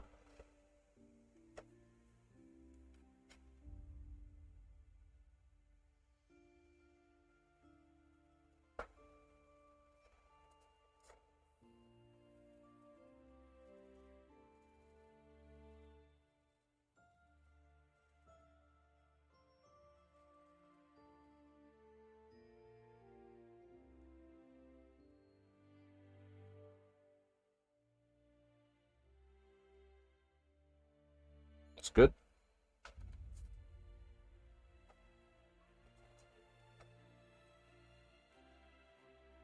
I got one more I'll do.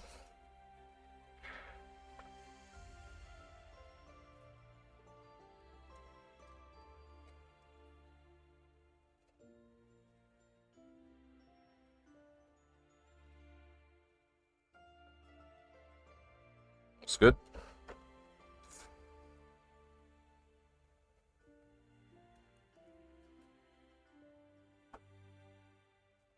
And we'll just give this a little clean.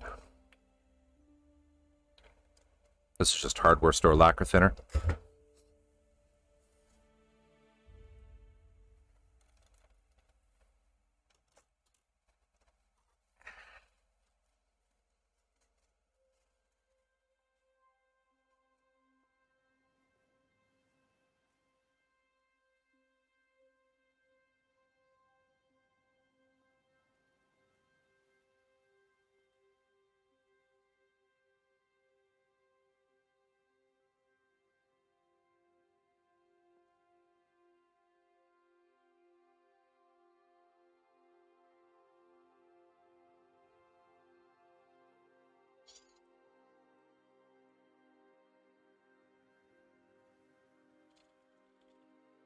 Doing well, Bora. Doing well. Just painting up the Kallamity Schnabelgun.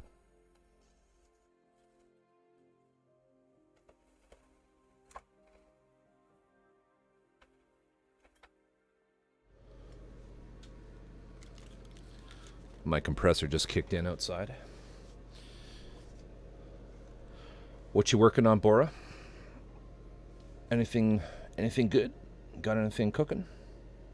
Bora is another amazing mini painter. I'm just gonna fire him off a shout out here for anyone from Haunted Miniatures troop there who don't know about Bora. Oh, where are you? Where is your button?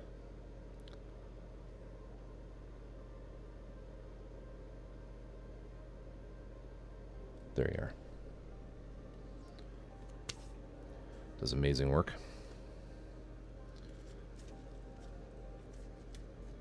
Feel free to post links. That goes for anybody. If anybody's working on anything, Vince or anyone, fire them up there. Nothing dirty. Nothing dirty. But,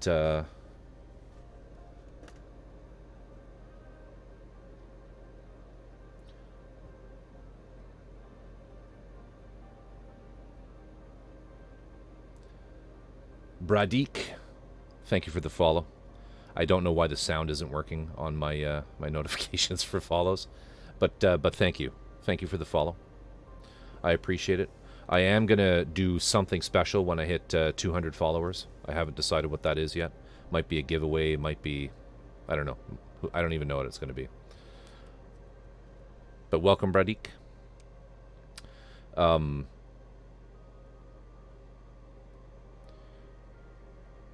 I'll do a 96-hour stream.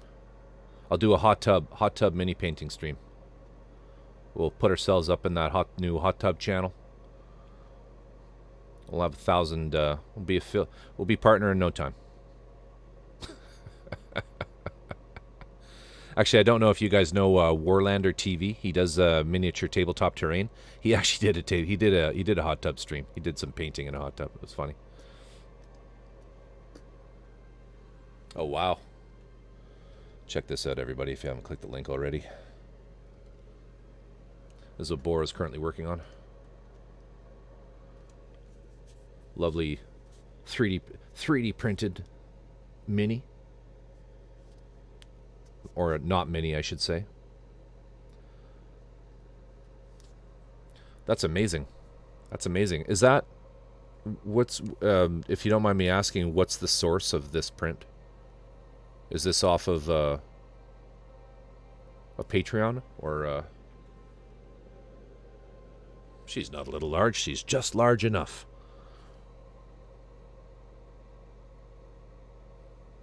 It's very nice. It's very nice. What I might do for the 200 followers is I might give away this.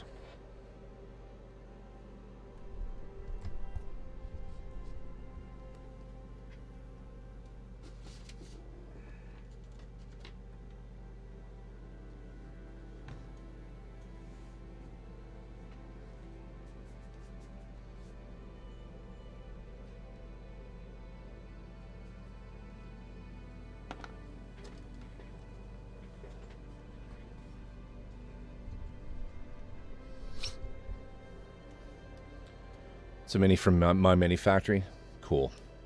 You get a lot of content from there. I mean, that's a really amazing site for some of that stuff. The larger figures. But for the 200, I might do a giveaway of Hellboy. Clean this up.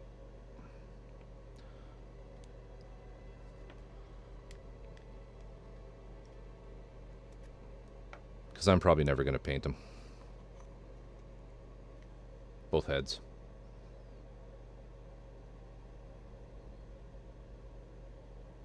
And I don't care, I'll ship anywhere in the world. I'll clean it up a little bit. Get it all glued together nice. So yeah, that's for the 200. I think. Well, no, it will be. I will do this. Rocky scale. It's not big. Rookie scale. It's not big enough.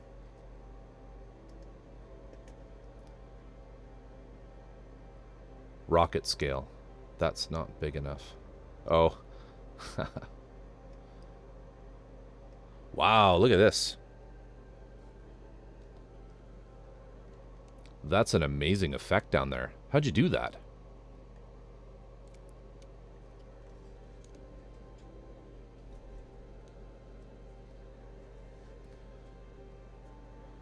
Brad D coming in and stealing my thunder. With rockets. And I'm okay with that. Cotton wool. That's what I thought, yeah. Wow. Very cool. And sorry, but the rocket is also very cool, just for the record.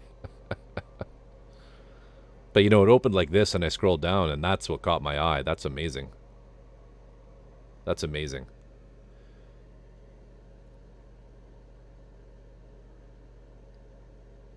Bora, yes, it's a pretty cool. It's a pretty cool mini. You've probably done that one because that's in my mini factory as well. I think that Hellboy.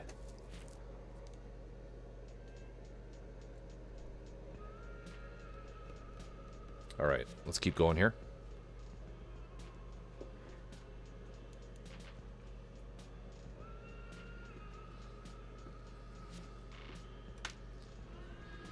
Much smaller, yeah. So anyway, that'll be the 200.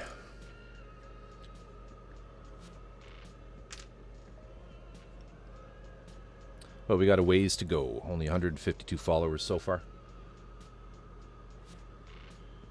So I've been using the hairspray chipping technique for these parts. This is one that I finished earlier today. And again, excuse the glossiness. That's just an intermediate step. The final kit will absolutely not be glossy. It'll be very matte. We'll probably use just Tester's dull coat. But so what we do is we just hit this whole thing with a few layers of just plain old hairspray, and we paint over that. And then we chip with water, which I'll show you. We'll do that right here on stream. Etchybat, thank you again. Thank you again for the redeems, the 1 month sub to Haunted.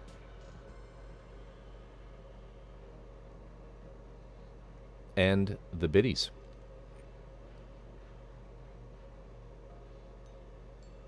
You take care. Get a good night's sleep.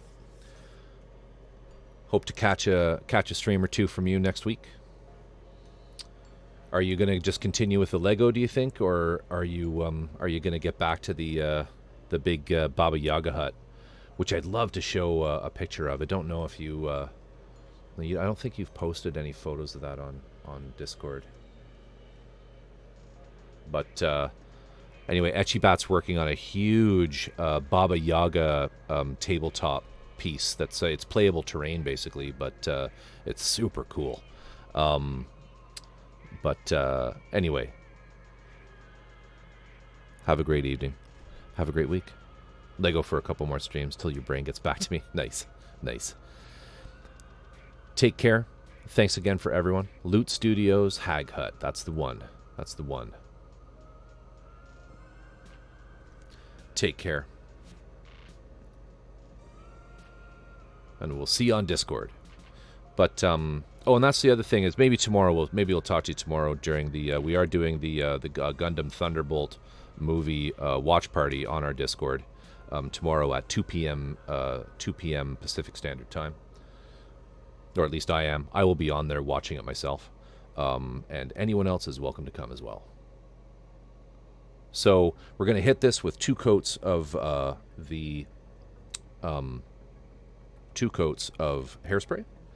For the hairspray, I just use Tresemme. This is the product I use, Tresemme 3 or 4 will work fine. Don't go higher and don't go lower than that though.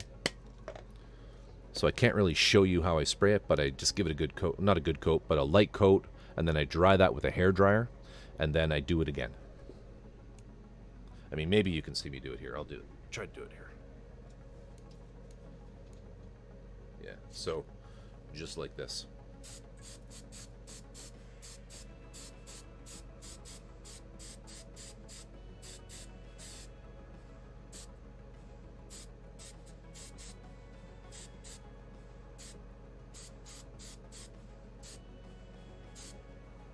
So you want it to look just a little shiny, like that. Come on, focus. Or not.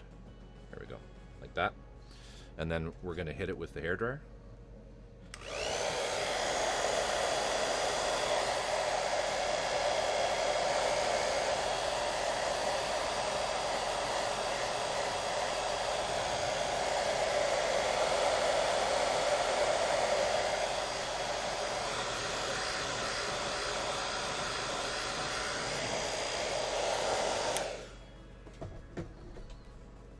And then you'll see it has a nice sort of sheen to it.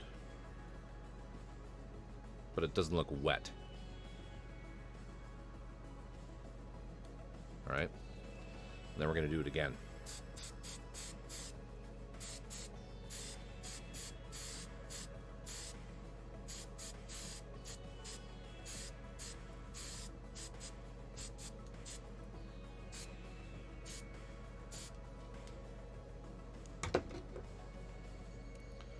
All right.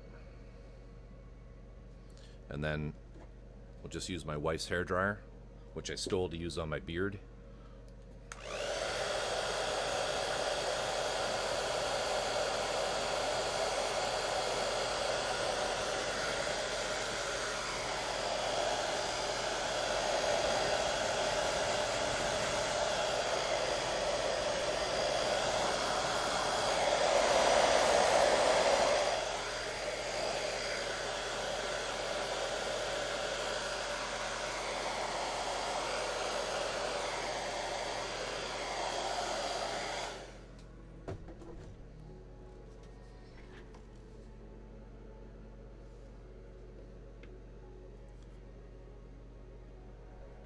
Darth, yeah, it's really just to get the more coats of it's your extra hold. Joking aside, not my wife's hairdryer. If you get into airbrushing and weathering, just buy it. Like, it's funny, the tools you need for doing any kind of weathering when you get into scale models, when you look into like Michael Rinaldi, and sort of the techniques that the armor guys use. Which is hairspray and oil washes. The kind of things that you need are you need to get yourself an airbrush, you need to get yourself hairspray, a spray booth, and a hairdryer. Those are your key tools, because there's no need to wait for paint to dry. There's no need to wait for the hairspray to dry. You just hit it with the hairdryer and keep going. Just do it. But the 2 layers also ensure consistency, yes, but it also gives you that extra thickness, and it just feels right when you're doing the chipping, which you'll see if you. I think you've been on my streams where I have been chipping, but you can kind of see how easy the paint comes off, and it just makes sure that continues. Just so you have the right kind of feel. So what we're going to do is we're going to move it back over to the spray booth, and we'll do the green. So with this, like, I'm only going to paint certain parts of this in the green. That's the other thing, is it's going to look like I'm doing a shitty job and I'm overspraying everywhere. Doesn't matter. This is kind of the same technique that Luca, the creator of these, yeah, you've seen hairspray chipping before. It is magic. It is. There's lots of other products too, like AK make a chipping fluid. They work exactly the same way. This isn't the chipping fluid. The chipping fluid's over on my shelf, but they work exactly the same way. You put them in your spray booth, you spray it on, and you get the same results. Hairspray, though, dirt cheap. You get a giant can of it. You don't have to fuck around putting stuff in your airbrush, right? You just spray it. So that's what the tank and armor guys use. That's what I'm using. So you're also going to see me when I spray this in the green. I feel like it's a little dark. There we go. When I spray this in the green, you're going to see me overspraying all over the place. Doesn't really matter. Doesn't really matter, because the way I'm painting this, you'll see any overspray is just going to get hand painted over. So it's going to look kind of messy how I do this, but just be sure that you can touch up your do if that's right. It'll especially handy for the hot tub streams. But that's what we're gonna do right now. Let's move Hellboy out of the way.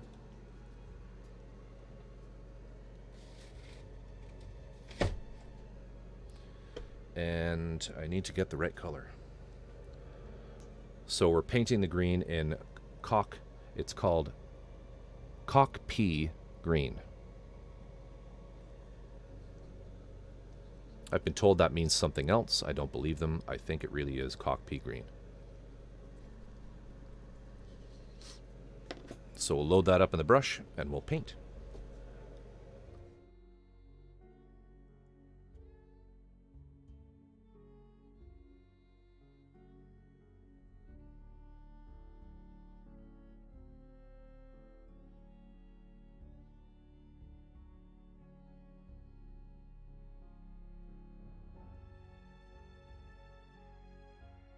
Rock P is green sea herpetologist. Too funny.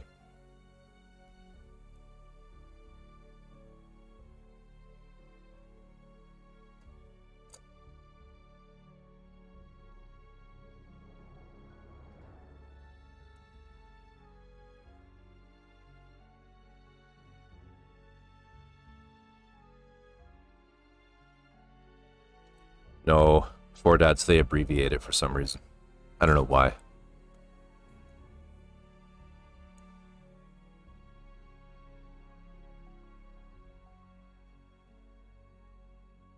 I don't know if it's going to focus.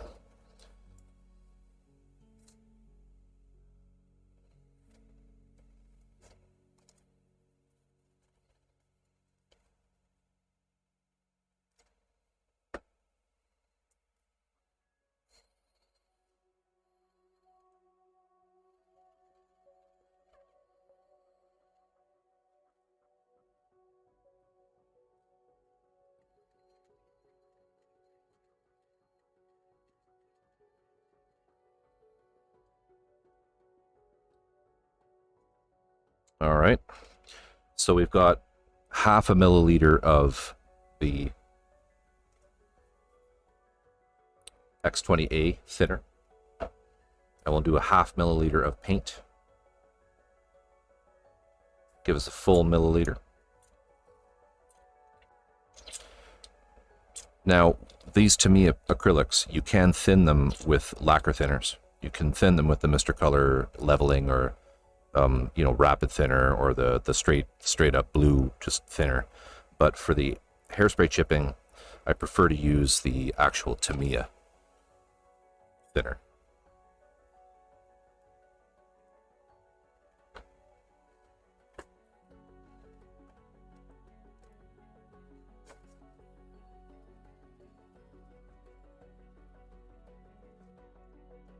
All right.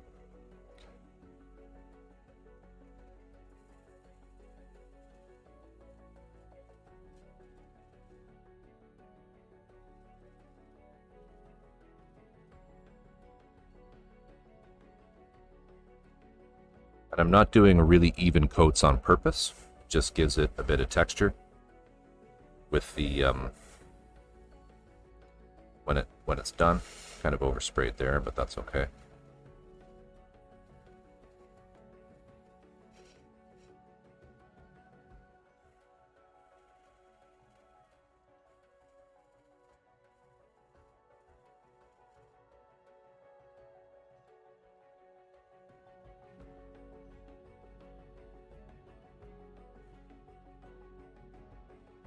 What I'm spilling? No. You mean something else? You're referring to something else, sorry.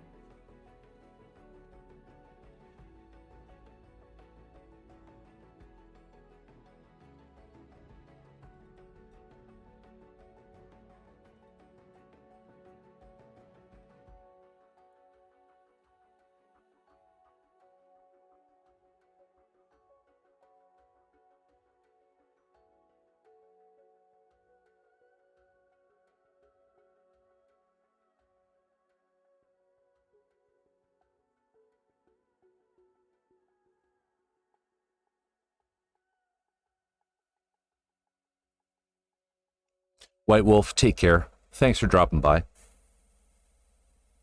Thanks for dropping by. Always a pleasure.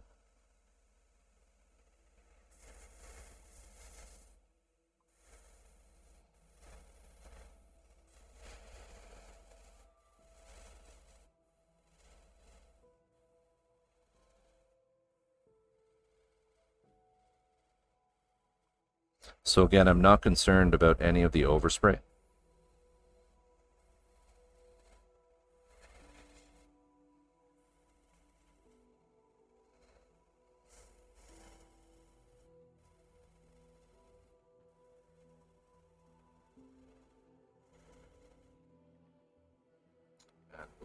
this piece. This.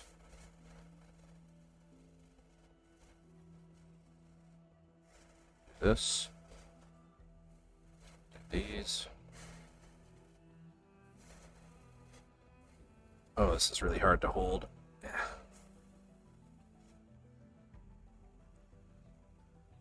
These.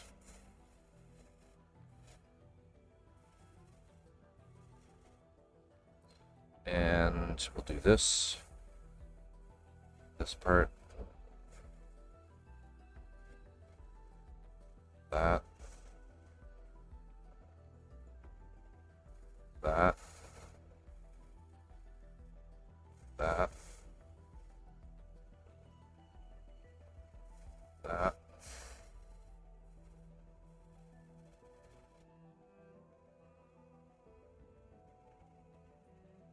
Okay.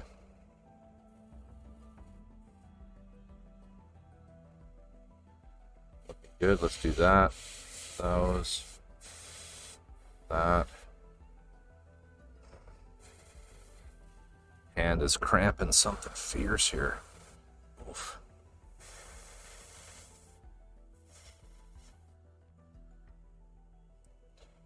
Okay.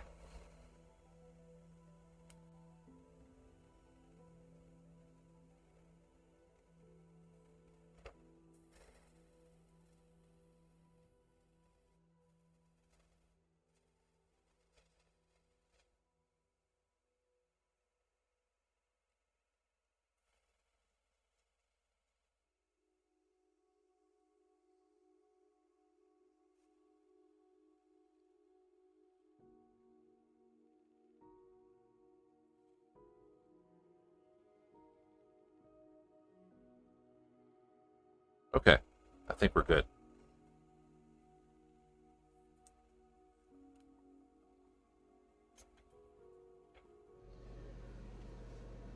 So we're just gonna give this the hair dryer again. Actually, no.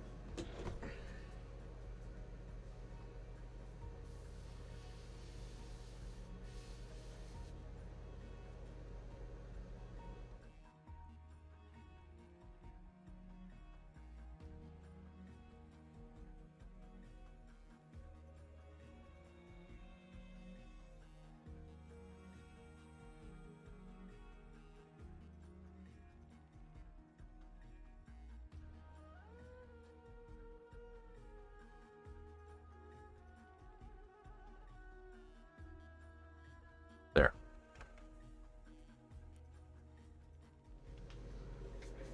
Missed a little tiny bit there.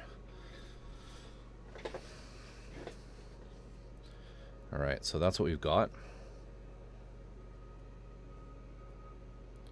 Should be able to safely set that down. Actually, no, I need to pull this out. There. We'll zoom out. All right, what did I miss here? What did I miss?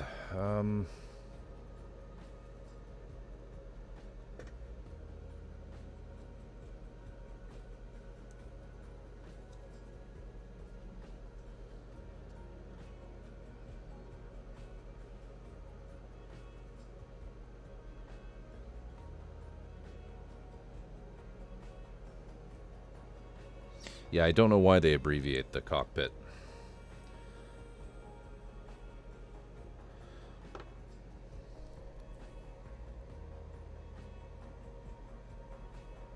That's what I'm here for. Humor used to keep people at arm's length so they don't see my glaring flaws. Like not being able to type for shit. That's my gear. If you have any questions about any of my gear, please feel free to ask.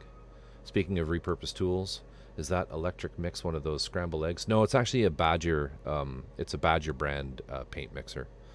You can use like milk frothers and things, but the ones that you get that are specific for paints have a little wavy plate on the end of it that will fit in most paint bottles. And Fordad said also spilling everywhere. I'm not sure what you meant by that.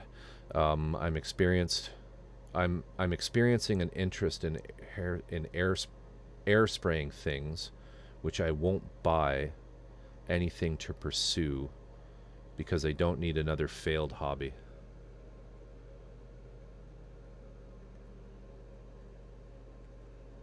Well, Dream, do you buy like the PVC, the pre-painted PVC figures? Do you get any of those?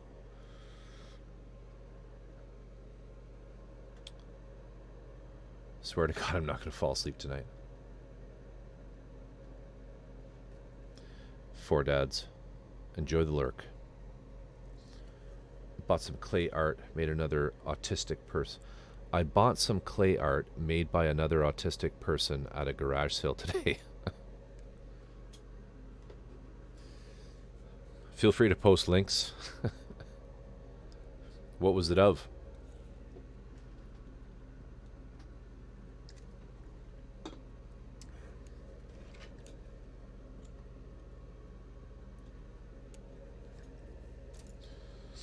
We should be pretty dry here.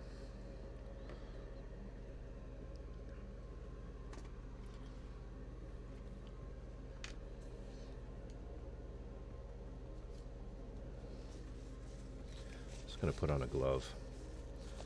Chip and Mrs. Potts from Beauty and the Beast. Cool. That's cool. Was it painted and everything?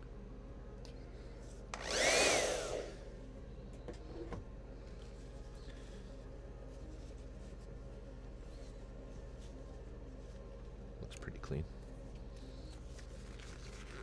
Yeah, nice. Okay. So now for the chipping. This is the fun part. If I can find my brush. There it is. It's always in the first place I look, but then I don't find it. So then I look in a bunch of other spots. And then I go back to the first place I look, and then I find it. That's how it works. All right, so hairspray chipping, super easy.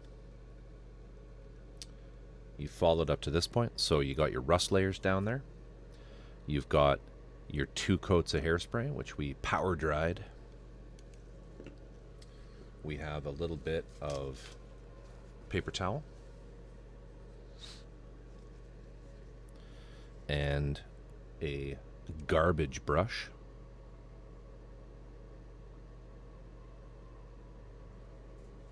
Dollar store brush, literally.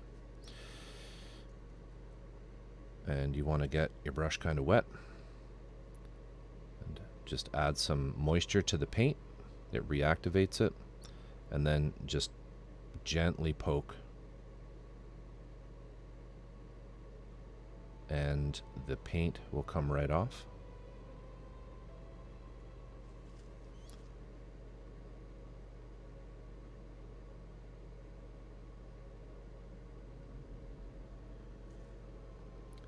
You're going to want to try to be smart about where chipping is.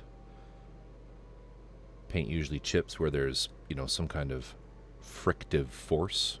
Is frictive a word? I don't know. It's too late to know words.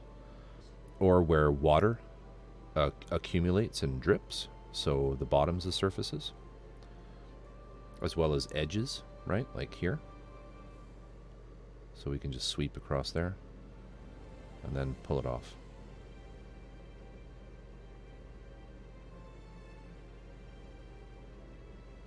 Like so. I usually add a little bit to the plainer surfaces as well, but not as much.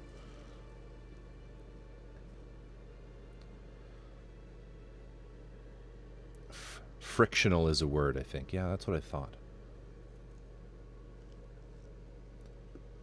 Dreamcatcher, thanks for the redeem.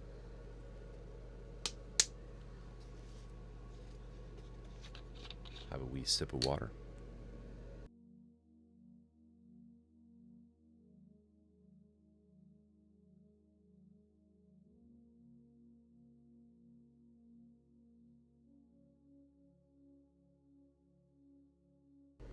I do appreciate that, thank you.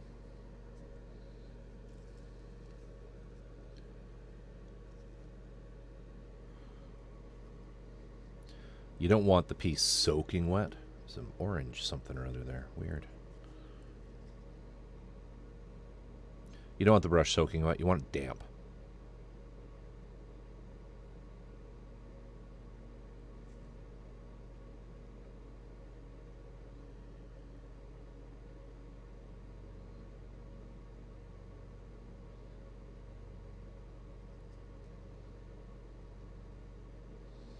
And so we'll just keep working our way around this. It's a pretty big part.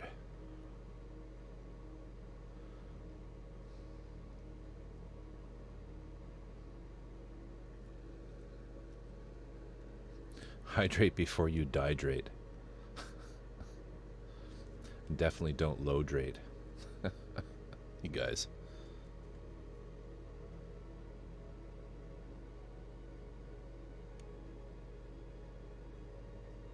There we go. It's looking good.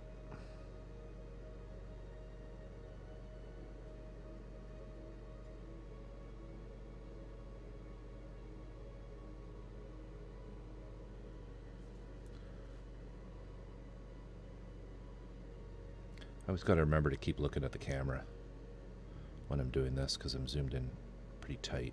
So, tight. Just like that. Got a little in here. I also go full Bob Ross when I'm weathering. Start talking like this. And what you're looking for are the little happy little weathering accidents. That's right. Put a little tiny scratch here. Little tiny speck there.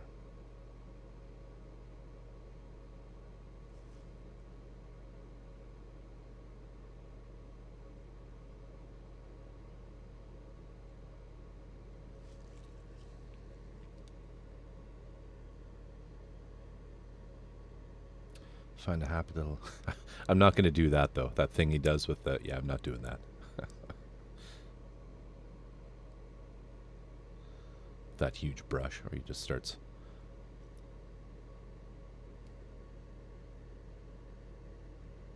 Going to town. Going to town on the canvas.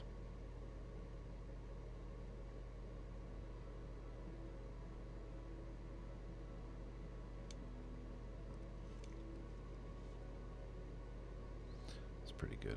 I didn't like that piece though. The other thing you can do is you can use a toothpick.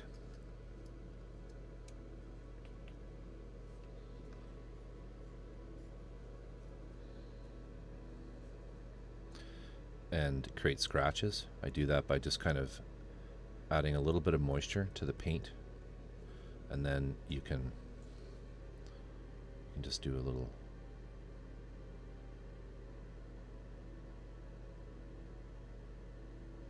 that.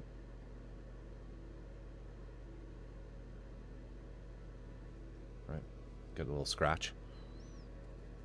And then once the scratch is there, you can kind of use the brush to expand it a little bit, like that. Just good. Ooh, I like that. The other thing to remember too is less is more with this technique. You'll ultimately be happier if you don't. You know, I joke when I say we're going to weather the fuck out of it, but, I mean, do it within reason. It'll look better. You know, these are, after all, if you're kind of sticking with the Canon, these are machines that are on the battlefields of Abacan, or whatever the name of his planet is that Luca created for these, but they're heavily used.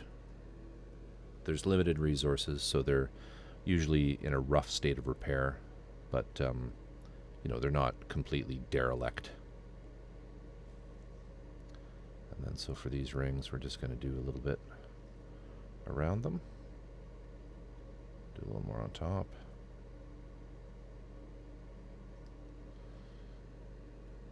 Get in here. Sorry, I'm off screen there.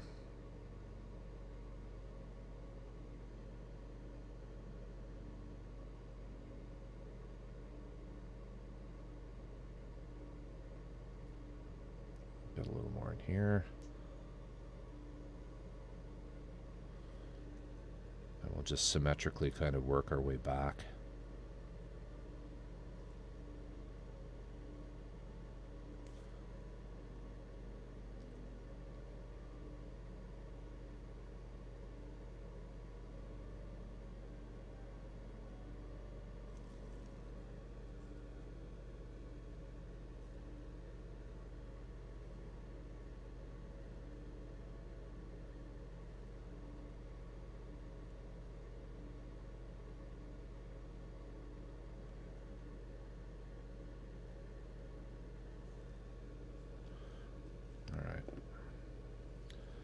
Read some stuff here.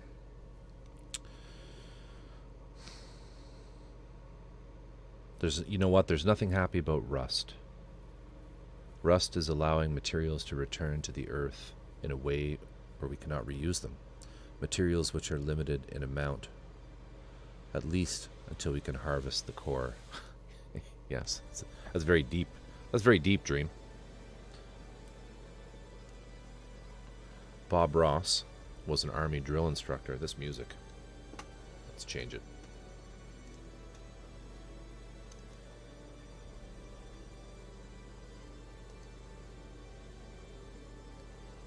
Let's go to, I don't know, let's try this. Bob Ross was an army drill instructor before he became a painter. He left the military because he got sick of yelling it. Yeah, I did hear that. I did know that. You probably know about the weird thing with his paintings too, right?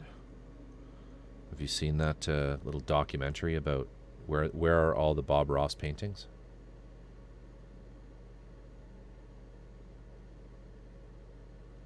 Like, geez, this guy painted a gajillion paintings. Why don't I go buy one?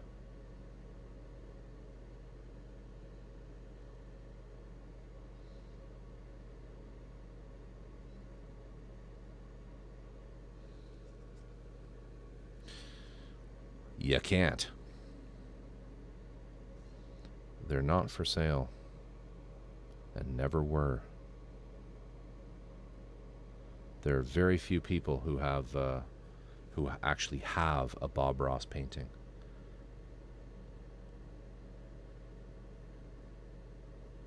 The only people who are who have outwardly said they have one are the there's this lovely older couple who have probably since passed away, because this documentary was from quite some time ago. But he stayed with some people. They sort of gave him room and board, and went after he left the army. And they have a Bob Ross, but and they know it's a real one because he literally gave it to them. But there's this.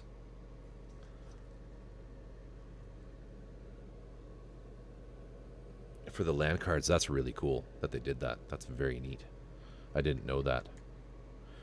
But yeah, his organization, there's like a Bob Ross organization. They're the same people that run the Bob Ross Twitch stream, but they let's do a little more on this one. They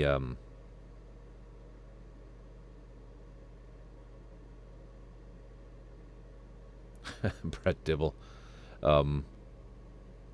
Shred the metal first and then melt it before you can melt it down. Cool. That's good. It's good to know.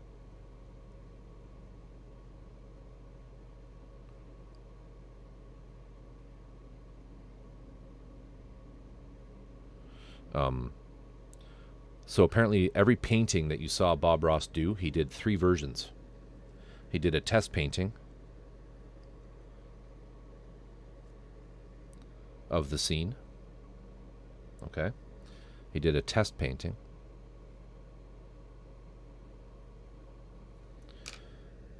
After the test painting, he did the one that you see on the TV show. If he was happy with the test painting, you know. And then he would do a third painting, which he would consider to be like the right one, the good copy. So he would take the mistakes, he would try to figure out what he did wrong on TV from it, and he would basically do a good version. So there's 3 versions of every single painting.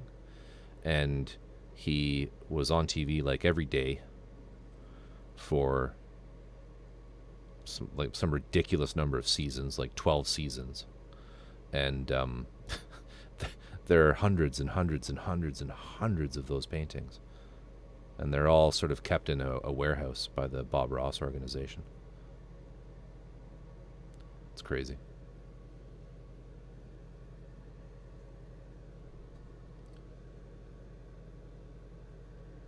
That's right, yeah. Yep. Oh, well, no, that contradicts what I've heard, or at least what they said in the article that I read, where he would go back and he would paint like knowing the mistakes that he made on the actual broadcast, he would go back and do a better version. But maybe I'm wrong. Maybe I'm misthinking it. Misthinking. that is not a real term. I misthink that.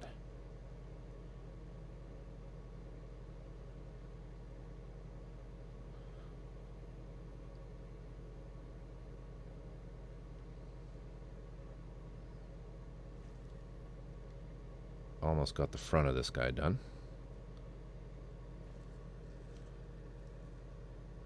The paint, once it's been chipped, is very fragile, so you really don't want to ever touch it after it's been, while it's still kind of wet, before it's kind of dried after you've done the chipping to that spot.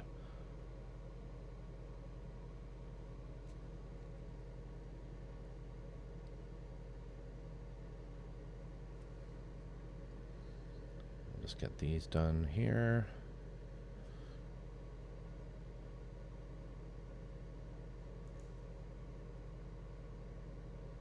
And so we did also prove on stream you can usually go back and if you get too tired, can't finish a piece, you can usually come back to it the next day. What you can't do is walk away from it for a very long period of time where the paint actually cures. Then it simply won't work. Misthink. That's right.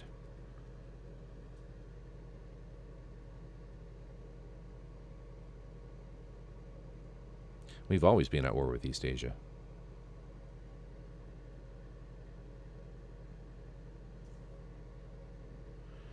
Oh, Wilson.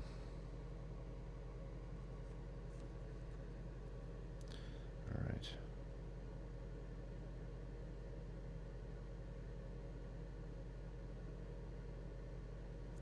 Get this done.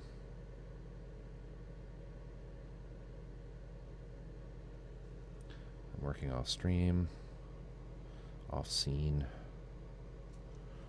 Get in here. Underneath is always important.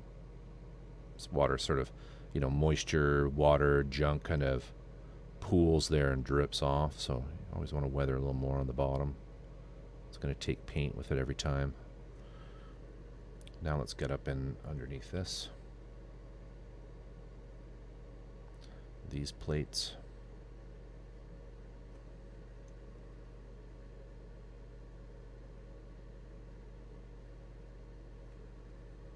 That's good. That's good. This one.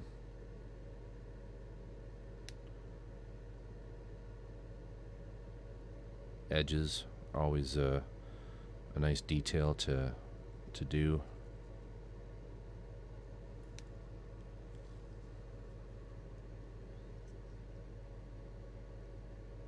Let's do the front of that one. There we go.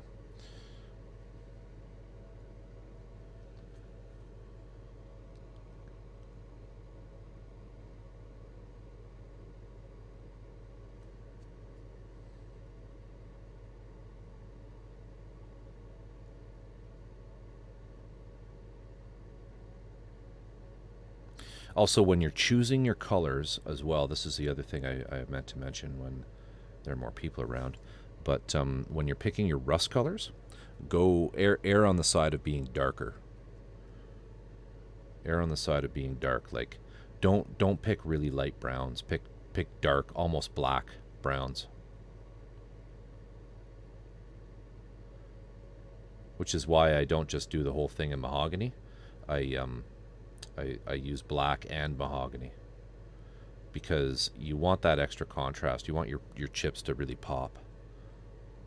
You want your chips to pop.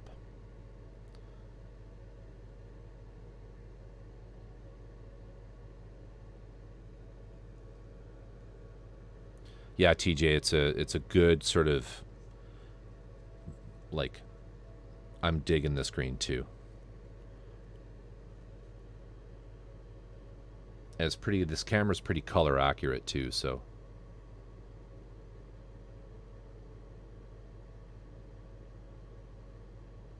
The rust color you used the first time I saw you use hairspray chipping is different from the rust color you're using now. So those first, were you here for the stream where we used the 3 different products?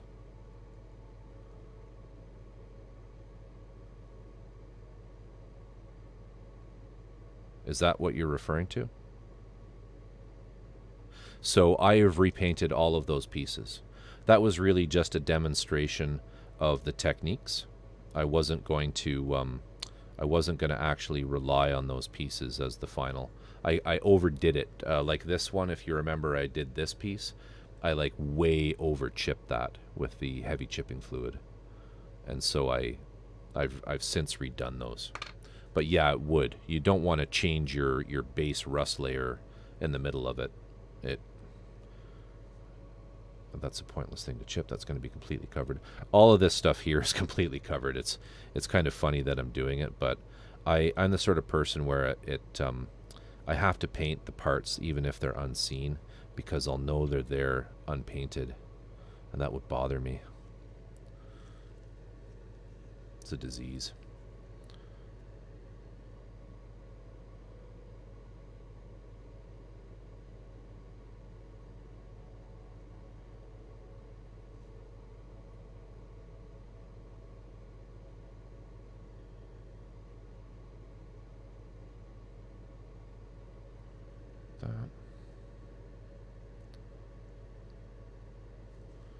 These little bits.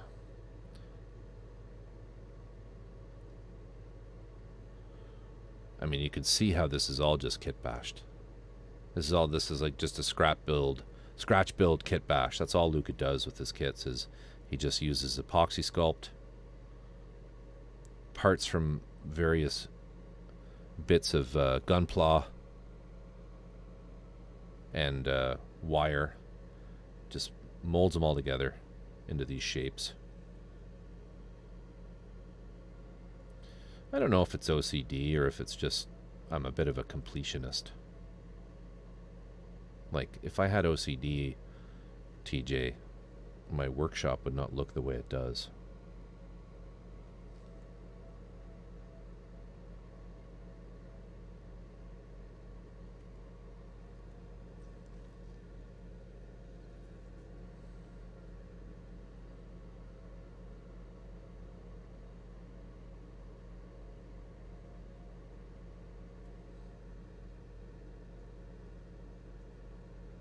All right, that's looking pretty good. I'm pretty happy with that. A little more here.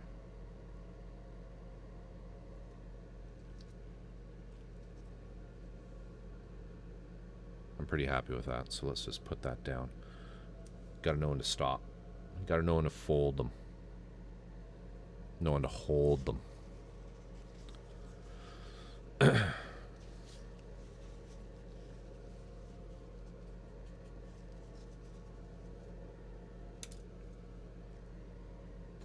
Now I've got a lot of moisture there. And what I mean when I say this is all going to be hidden, this piece here goes right there.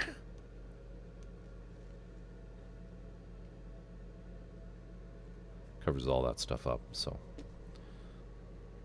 that's why I'm not too concerned about it, but I'm still painting it.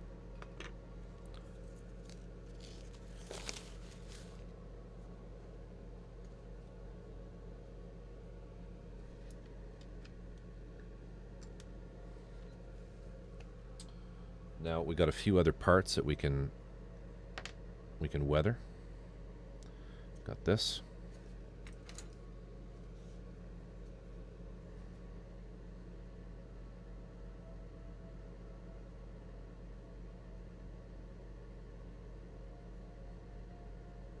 This looks just like he's used the end of a radial engine from some model. It goes right here on the back of this.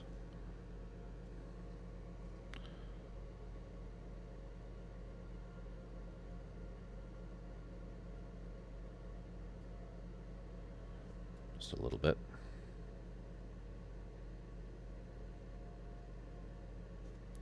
We'll do that, and then some other parts.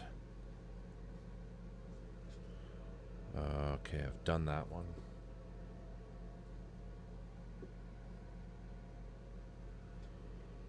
Done that one. Those are the hips.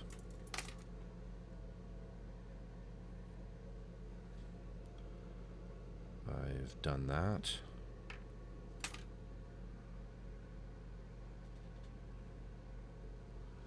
And I've done that.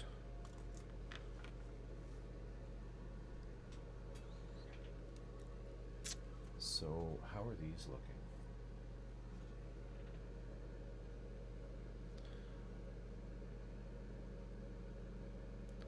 Not too shabby.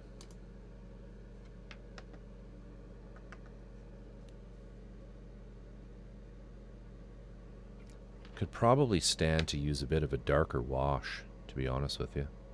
So we'll hit this again with maybe a black. We've got that brown in there now. What I might do though is I might make an even darker brown, an even darker oil wash, and go over that again after they've dried, and then go over it with the black, just lightly in some of the deeper recesses. But that's probably what we'll do. The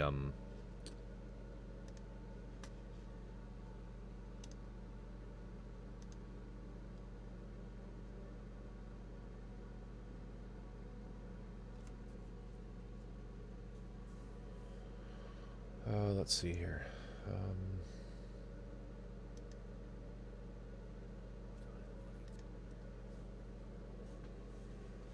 Should probably think about rating someone. I have had a hell of a day. Done lots of physical labor. Feeling pretty sore.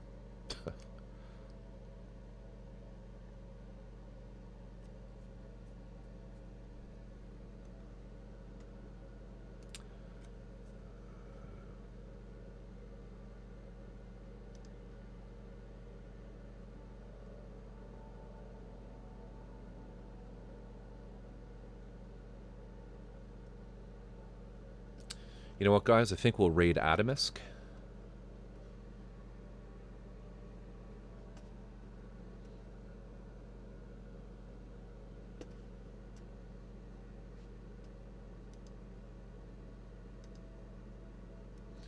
Because I'm getting pretty tired, and I don't think I want to. I don't want to continue this one until it's really good and dry. So we'll let that cure overnight.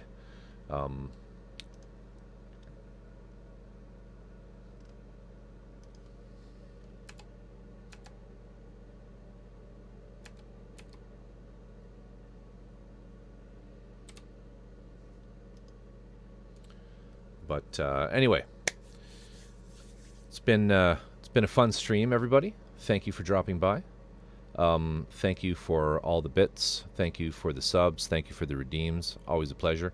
I'll be back on again on Wednesday night for a. Please stick around for the stream if you don't mind, all. But I will definitely be back on Wednesday night. I do an earlier stream on Wednesdays. The theme will be a little further progressed by then. Don't believe what Drift said. I haven't just been working on the feed of this thing for the last 3 weeks. Actually, I'm going really well. Dream and TJ can attest to that. The last one I did, which was the Gundam Double Zeta resin conversion, that thing was 2 months on the bench. Drift is still around. That was around for a long time. And rightly so. Like this is the tape ball of masking hell that thing created, right? That thing has some gravity to her. You know what I'm saying? Like, there's a lot. That's probably $30 worth of tape. But This one, not so much, because there's not a lot of masking. It's really just hitting it with the hairspray, hitting it with some washes, hitting it with the chipping, and then boom, boom, boom, stick it together. We're good to go. So this one will go, that will and is going a lot faster. But here, actually, I'll show you a finished leg just to have something to end on here. They're a little shiny because we have the clear coat on it. But is this the right one? I think it is. We need one of those.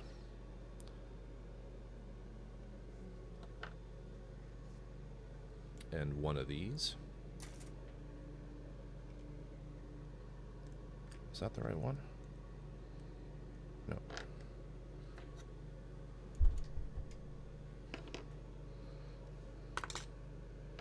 Let's see here. Is that right? Yeah, so that guy, and then this.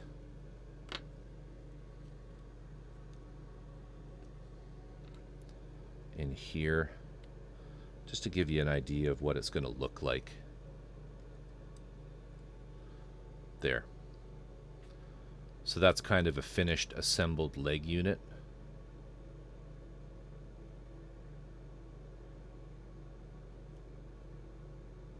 Pretty sexy. You know, Drift, it's not a Mamaro Nagano. It's not a Mamaro Nagano, but it's pretty badass. It's pretty badass.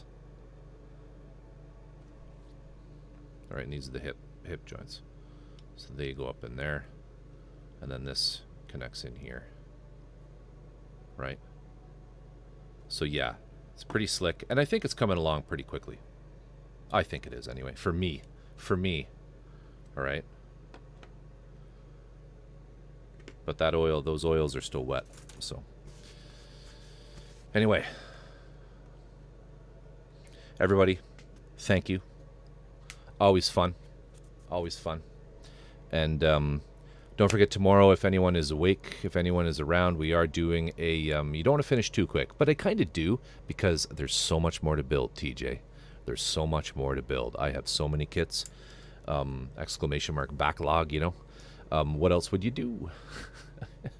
But I got another one of these to do. And then I got 2 Garbaldis, right? And then I got a Hecaton, and I got so many more. But anyway, it's all good.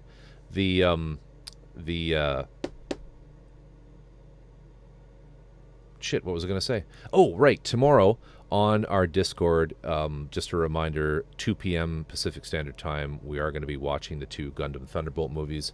Fucking great. Fucking great movie. Fantastic. There's 2 of them. It's really just the entire Thunderbolt series done in a movie format. The wonderfulness of Thunderbolt is it's like rated mature, so it's really gritty.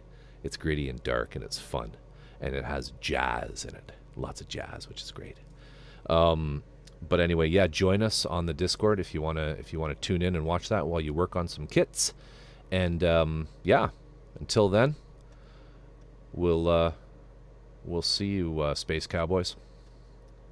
Let me just set this raid up. We're gonna raid Adimus. Please stick around, give him some love. He's an amazing builder.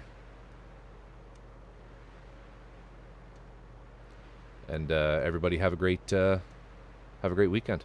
We'll see you later. Good night, Drift.